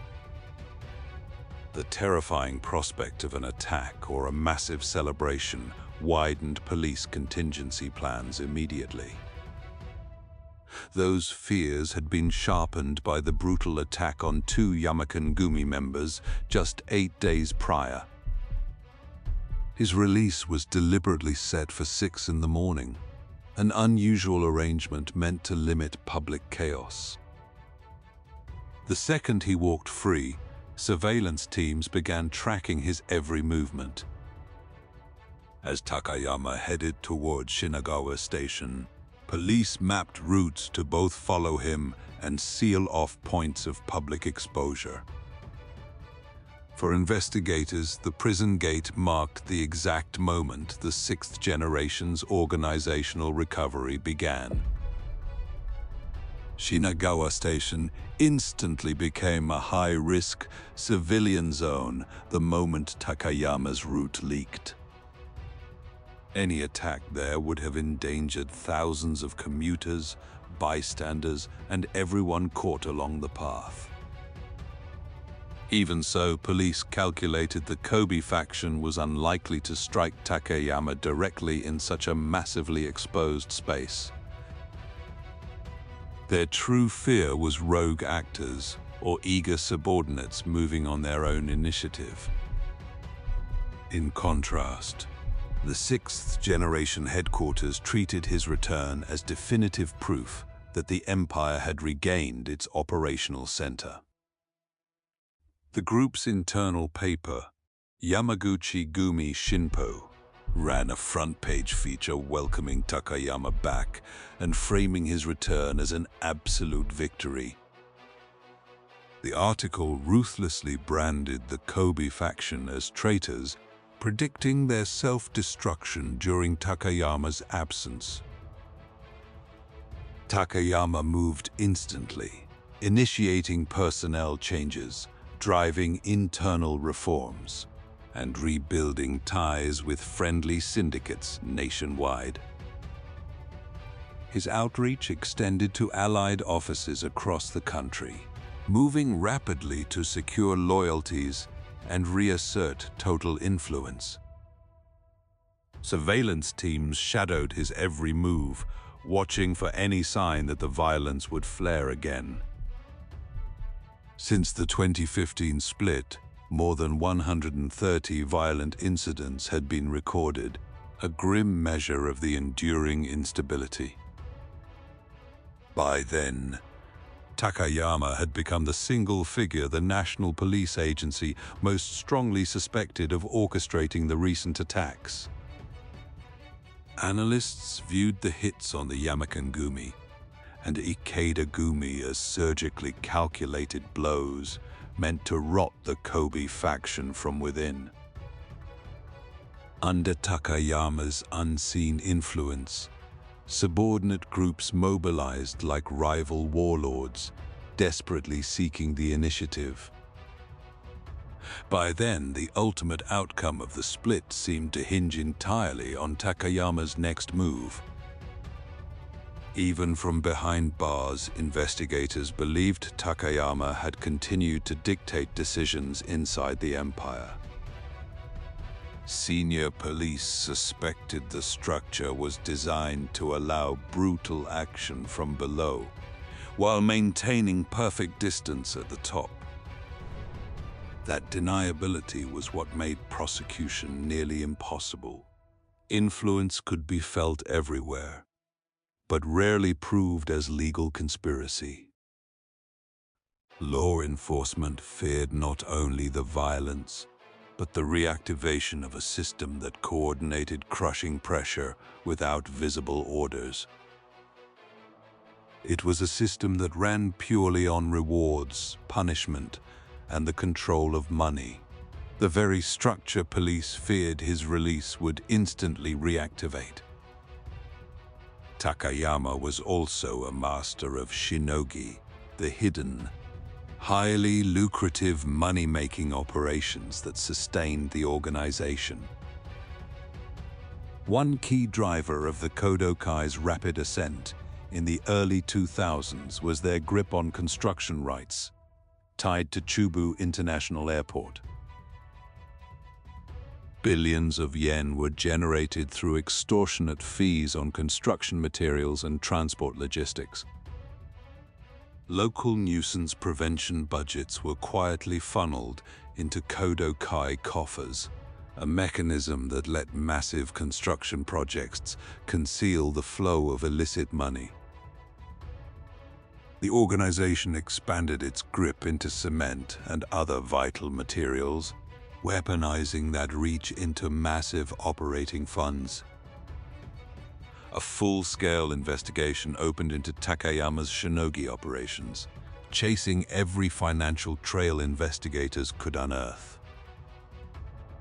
Even so, the police could not push the case all the way up to the Kodokai's top command. That legal gap mattered. With his finances fully intact, Takayama could shift seamlessly from recovery to open, crushing pressure on the Kobe side.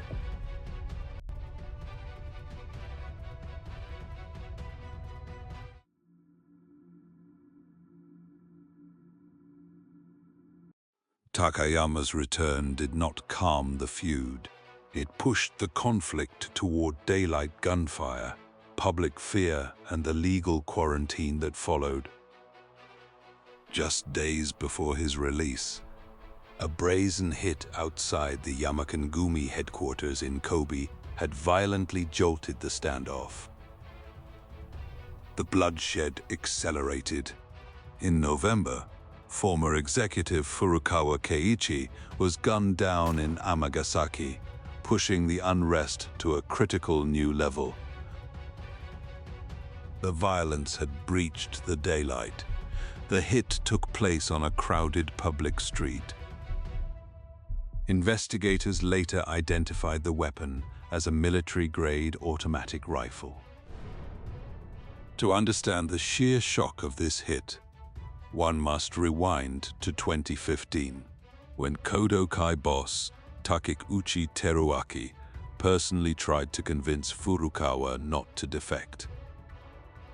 Furukawa defected to Kobe anyway, a betrayal investigators believe sealed a lingering fatal grudge against him.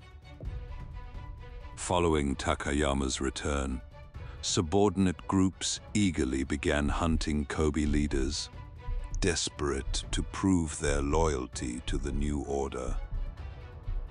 In the underworld, explicit orders are rarely given.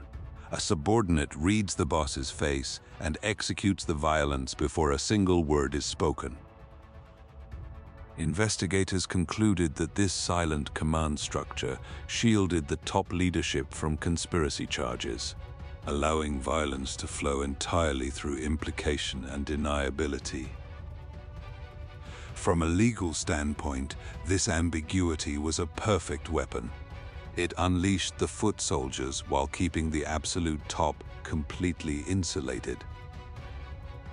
But Takayama favored an even subtler strategy.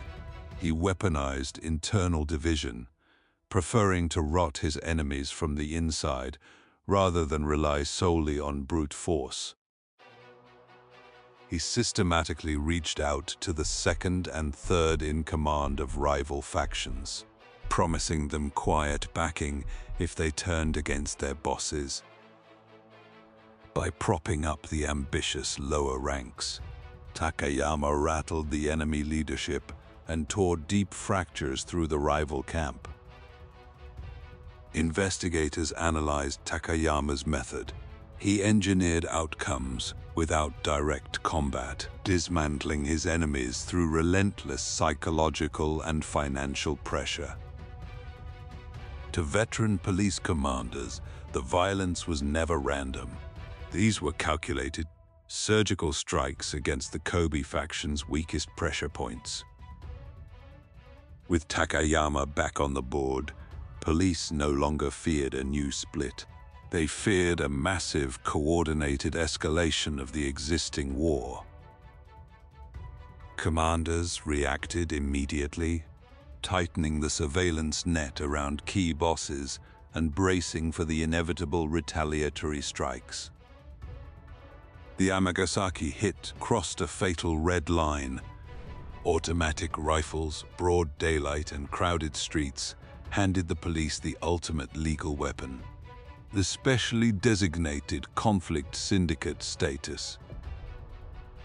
The Amagasaki attack proved to authorities that Takayama's return had immediately reactivated the syndicate's lethal, unspoken command culture.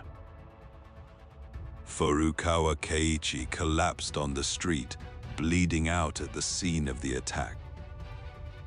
Firing an automatic rifle in a bustling shopping district sent shockwaves of terror through the public and the police alike.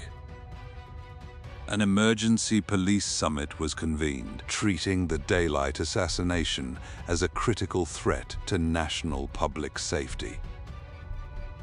Authorities quickly apprehended the shooter, identifying him as Asahina Hisanori. Kyoto Prefectural Police intercepted Asahina on the highway before he could reach his next target. Investigators discovered that Asahina was en route to Kyoto, heavily armed and hunting for his second victim of the day.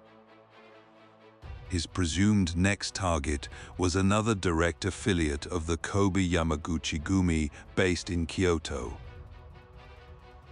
Under intense interrogation regarding his motive and route, Asahina casually admitted that Kyoto was indeed his next stop.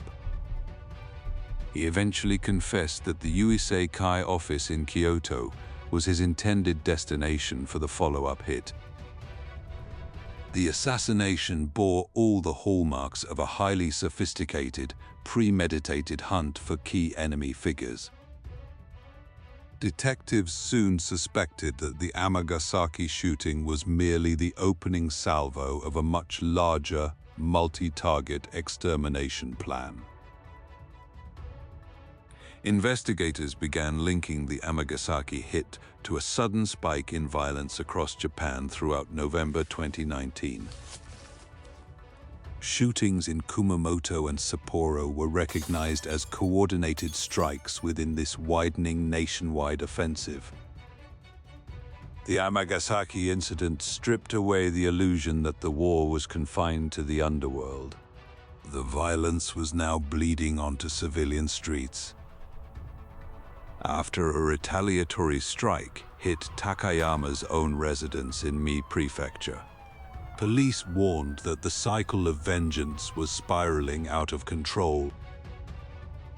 The pressure on law enforcement reached a boiling point, with officers scrambling to secure the streets of Amagasaki. Police logs from the split years detailed a relentlessly expanding chain of violence, mapping a war that refused to be contained. The specially designated conflict law was the state's ultimate sledgehammer, designed to paralyze escalating gang wars. Public safety commissions instantly drew strict, red-lined restricted zones across Kobe, Osaka, and Nagoya. The new rules were suffocating. Syndicates could not open new offices, and gathering 5 or more members in a restricted zone meant immediate arrest. Asahina Hisanori, the trigger man in Amagasaki, had inadvertently handed the state the exact justification it needed for this crushing legal crackdown. On January 7, 2020, the official Gazette published the designation, marking a devastating shift in the state's strategy against the warring syndicates. The heavy restrictions blanketed 6 prefectures, including Hyogo, Osaka, and Aichi, creating a massive legal quarantine zone. The designation was designed to freeze their movement, their money, and their meetings, but it could not erase the deep, festering grudges that had already been set in motion. Even with the quarantine in place, the violence leaked through. In May 2020, Ikeda-gumi Wakagashira Mayatani Yuichiro was shot in an Okayama parking lot. For the powerful Ikeda-gumi, it was another devastating loss. having already buried their previous number 2 man in 2016. The 2020 attack on Mayatani proved a grim reality. Legal buffer zones could restrict movement, but they could not stop a determined assassin. Police interpreted boss Inoue Kunio's refusal to retaliate as a desperate effort to prevent a wider, uncontrollable slaughter. But inside the Kobe Yamaguchi-gumi, frustration with Inoue's passivity was reaching a breaking point. Voices openly condemned him for acting like a punching bag while his men died. Ikeda Takashi, the organization's powerful Wakagashira, had already survived 2 assassination attempts. His inability to strike back plunged him into deep, bitter despair over Kobe's leadership. Kobe's weak defensive posture only fueled the anger of its own members, rapidly eroding whatever faith remained in Inoue's command. The cracks became visible at the end of 2019. Veteran boss Ota Morimasa showed up only briefly at the year-end banquet before abruptly leaving, a silent prelude to his departure. In 2020, Ota Morimasa officially withdrew from the Kobe faction and dissolved his group, tearing another massive hole in the Kobe alliance. Crushed by Takayama's relentless psychological warfare and suffocated by the state's conflict designation, the Kobe Yamaguchi-gumi had shifted from fighting a war to desperately fighting for survival.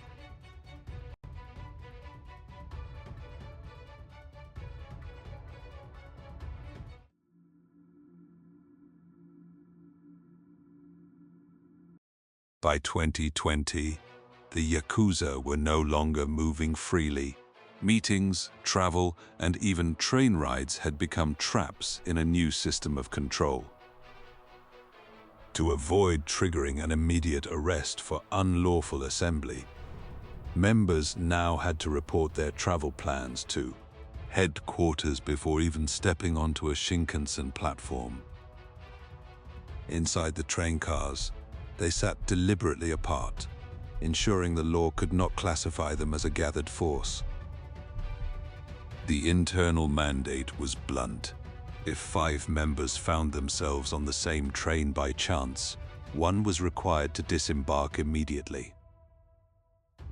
At Shin Osaka Station, they exited separately, moving like ghosts to avoid detention on the platform. They knew authorities were already waiting, ready to drop the net the moment 5 or more men appeared together. Veteran members bitterly admitted that the new designation had forced an entirely different, humiliating way of life upon them. By January 2020, the balance of power had shifted starkly. The 6th generation commanded roughly 4,400 members, while Kobe's ranks had withered to around 1,700. For the Yakuza, the humiliation of being arrested over a trivial train ride felt far more absurd than serving time for a bloody street fight. But the Shinkansen was only the beginning. Surveillance cameras now blanketed major cities like Tokyo and Osaka, transforming the streets into an inescapable tracking grid. Behind closed doors, intelligence units systematically built massive facial recognition databases targeting top executives. This new digital dragnet was designed to follow organized crime figures seamlessly across the entire country. Analysts linked isolated camera feeds into continuous visual trails, tracking targets from one block to the next. Footage was no longer reviewed just to solve crimes. It was actively monitored to detect any gathering of 5 or more men.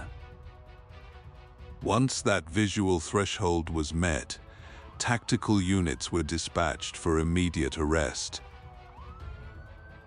The grid tightened further as new lenses were installed in former blind spots, systematically erasing the underworld's shadows. What began as an experimental dragnet in Tokyo was rapidly expanded nationwide under the direction of the National Police Agency. Data streams were centralized, fusing regional police databases into a single, terrifyingly efficient national panopticon.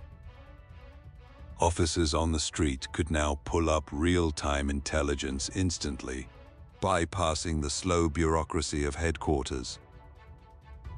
The same digital grid enforced strict territorial boundaries, neutralizing expansion efforts before a single punch could be thrown. Even the slightest unauthorized movement across turf lines triggered early warning alerts within the command centers. When Kobe operatives attempted to edge into sixth-generation territory, the digital tripwires sounded the alarm immediately. A reciprocal ban kept sixth-generation forces locked out of Kobe territory, enforcing a cold, data-driven stalemate. While civil rights advocates warned of severe privacy intrusions, mass surveillance had already become the state's ultimate weapon against the syndicates. Out on the streets, members now whispered in back alleys, operating under the paranoid assumption that every open gathering was being recorded. To the veterans, the traditional rhythms of Yakuza life, the swagger, the visible presence, were simply vanishing under the constant, unblinking watch. Live camera feeds now dictated the timing of police raids, proving that visual data had become the front line of enforcement. In the courtroom, CCTV footage increasingly served as unassailable, objective proof, cementing the authority of the new technology. Once bustling syndicate offices now sat abandoned, standing as quiet monuments to the decay brought on by the state's restrictions. By then, the cumulative, suffocating impact of the specific rivalry designation was impossible to ignore. The digital dragnet allowed authorities to identify, isolate, and neutralize potential clashes long before the combatants could assemble. The streets themselves had become minefields. At the mere sight of a patrol car or a newly mounted camera, members instinctively scattered. The territorial ban was enforced in real time. A single step across a boundary or a whispered extortion demand was instantly flagged as a felony. Deep inside police command centers, analysts stitched together facial matches and live feeds, mapping the fading heartbeat of the organizations. The camera density was so overwhelming that the Yakuza effectively treated Tokyo and Osaka as continuous hostile surveillance zones. Among the younger ranks, a profound sense of doom began to spread. The shrinking space to operate cast a dark shadow over their future. The noose tightened relentlessly as technicians wired up the remaining blind spots, bringing even quiet intersections under the watchful eye of the state. For the authorities, the system was achieving its primary objective, preventing the underworld war from erupting in the public square. Streets where the Yakuza once operated with absolute impunity now stood as proof of how thoroughly they had been erased from daily life. The state's long game was brutally clear. They would use data integration and relentless monitoring to slowly, methodically dismantle the syndicates. The vigilance never wavered. Analysts remained glued to their screens, hunting for any unauthorized assembly across the vast digital network. The new reality isolated the men from one another, permanently severing their ability to gather, move, and project power as a unified force. The strategy had been perfected. Track the targets, identify the patterns, and break the groups before they could reorganize.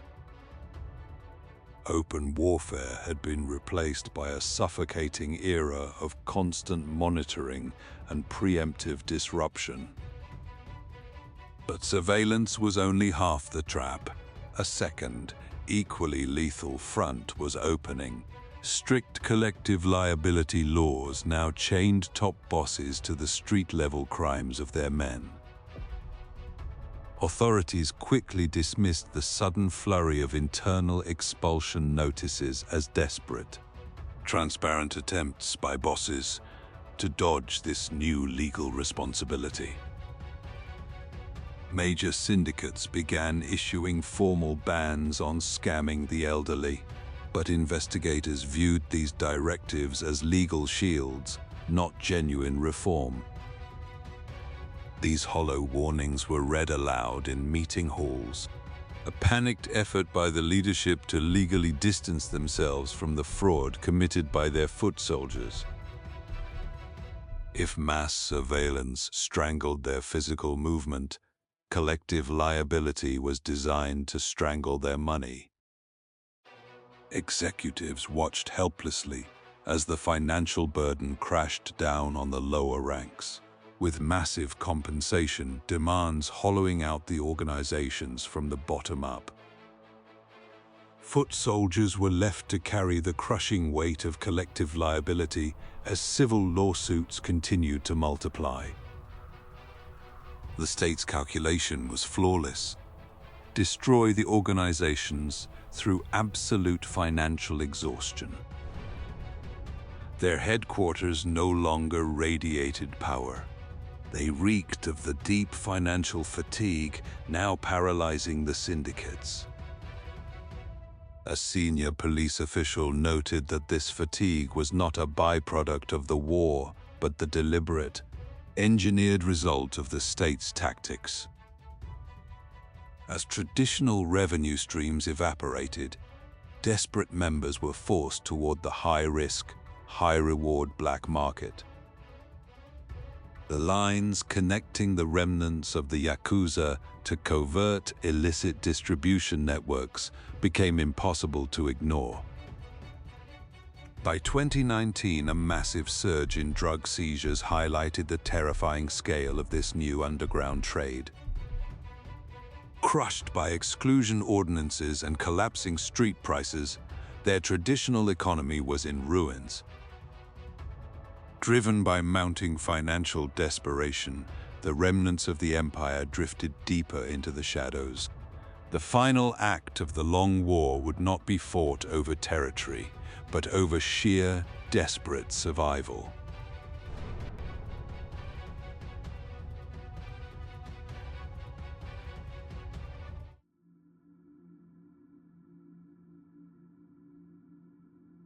Kobe did not lose the feud in one final battle. It began to collapse when key allies started leaving, and soon even the Yamaken Gumi began to waver. In July 2020, Ikeda Takashi formally announced his withdrawal from the Kobe Yamaguchi Gumi. Inside the Kobe headquarters, boss Inoue Kunio faced a grim reality. The loss of key allies was stripping the organization of its future. From his prison cell, Nakata Koji, who had inherited the fifth-generation Yamaken Gumi from Inoue, weighed the survival of his group. He reached a cold conclusion. Under the current banner, they had no future. Through his legal advisor, Nakata informed his men that he would sever ties with the Kobe Yamaguchi Gumi. Inoue was powerless to stop him. Having relinquished the chairman's seat, he held no leverage over Nakata. Through a formal letter, Nakata declared the Yamaken Gumi's independence, turning an internal rift into a fatal, irreversible break. Confined and restricted to lawyers' messages, Nakata still managed to engineer the split from behind bars. Inside the Yamaken Gumi, the divide deepened and loyalties were permanently redrawn. Subordinates passed the chairman's withdrawal declaration through the corridors, cementing the formal rupture. For investigators, the question was no longer if they would reconcile, but whether Kobe had just lost its beating heart. A veteran insider noted that the name Yamaken Gumi carried a prestige neither side was willing to surrender. Ultimately, the Yamaken Gumi formally defected, dealing a catastrophic blow to the Kobe alliance. 1 year later, the Yamaken Gumi officially apologized to Takayama Kiyoshi and submitted to the 6th generation Yamaguchi Gumi. But the bleeding did not stop there. Friendly syndicates aligned with Kobe also began to quietly fracture. In Kyoto, the battle over sponsorship and legitimacy exposed how rapidly Kobe's influence was evaporating. When Kobe initially rebelled, Kyoto's prestigious Aizu Kotetsu Kai revoked its backing of Tsukasa Shinobu, drawing fierce retaliation. That decision triggered an immediate uprising from pro-Kodokai factions within the Kyoto Syndicate. In January 2017, the pro-Kodokai faction seized the headquarters, falsely claiming the 7th generation chairman had retired. The Yamaken Gumi struck back, retaking the headquarters and expelling the rebels. But the rebels simply established their own 7th generation Aizu Kotetsu Kai, tearing the historic organization in two. As Kobe weakened, the faction relying on its support collapsed, ending the split within the Aizu Kotetsu Kai. The power struggle concluded when a direct boss under the 6th generation Yamaguchi Gumi took the 8th generation chairman's seat.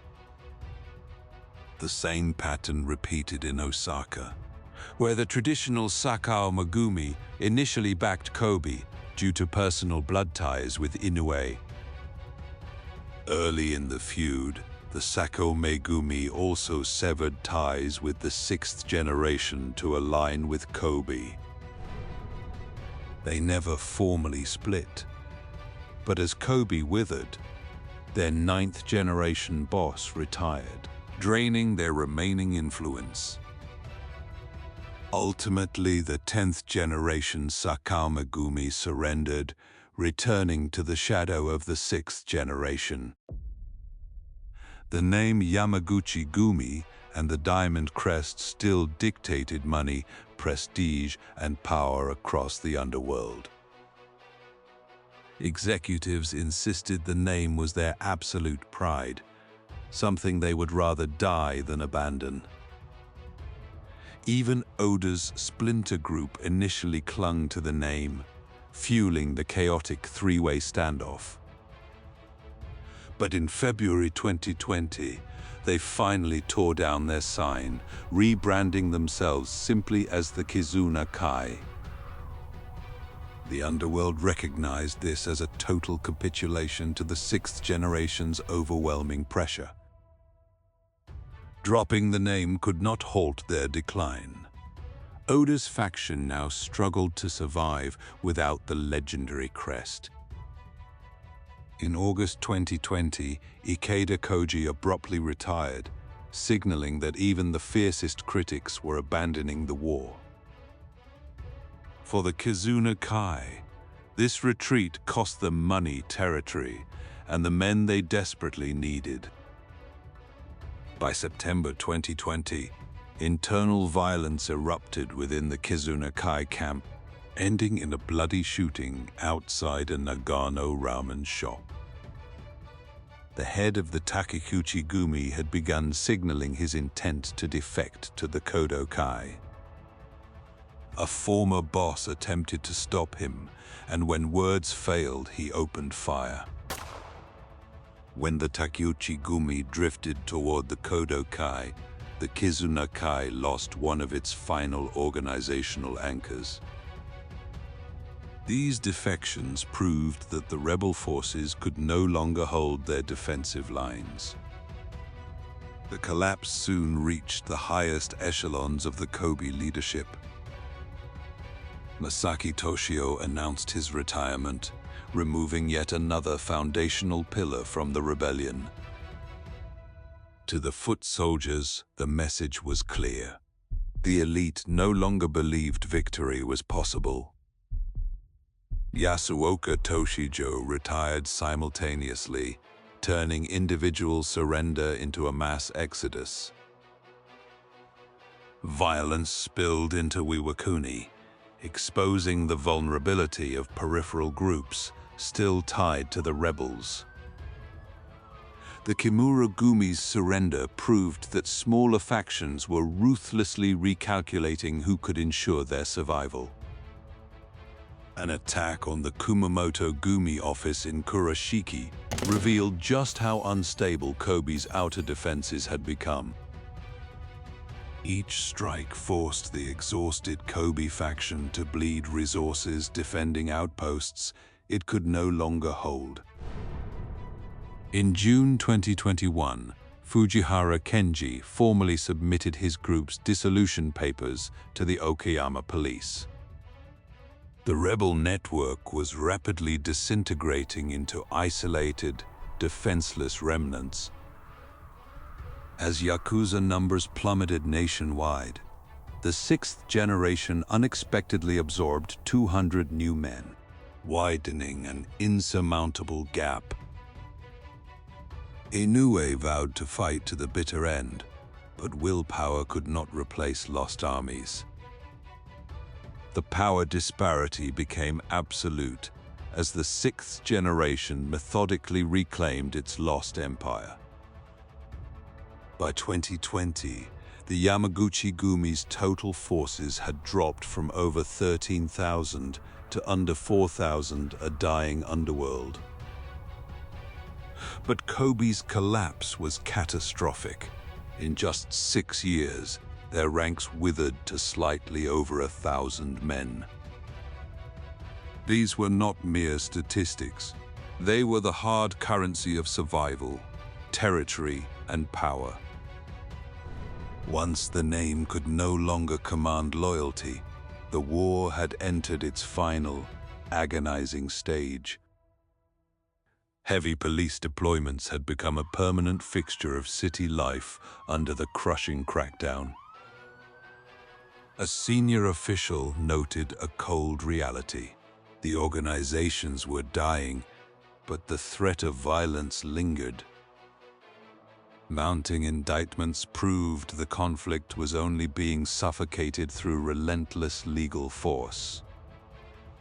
Record seizures and arrests demonstrated the state's unyielding grip. The police strategy was absolute: maintain maximum pressure until the syndicates could never rebuild. Inside the once bustling offices, silence replaced the daily routines that had sustained the empire. The Kobe headquarters still stood, but only as a hollow shell. Without the Yamakan-gumi, the balance of power was permanently shattered. On April 4, 2025, the Yamaguchi-gumi unilaterally declared the feud over. It was not a negotiation. It was an execution. Kobe had lost the long war.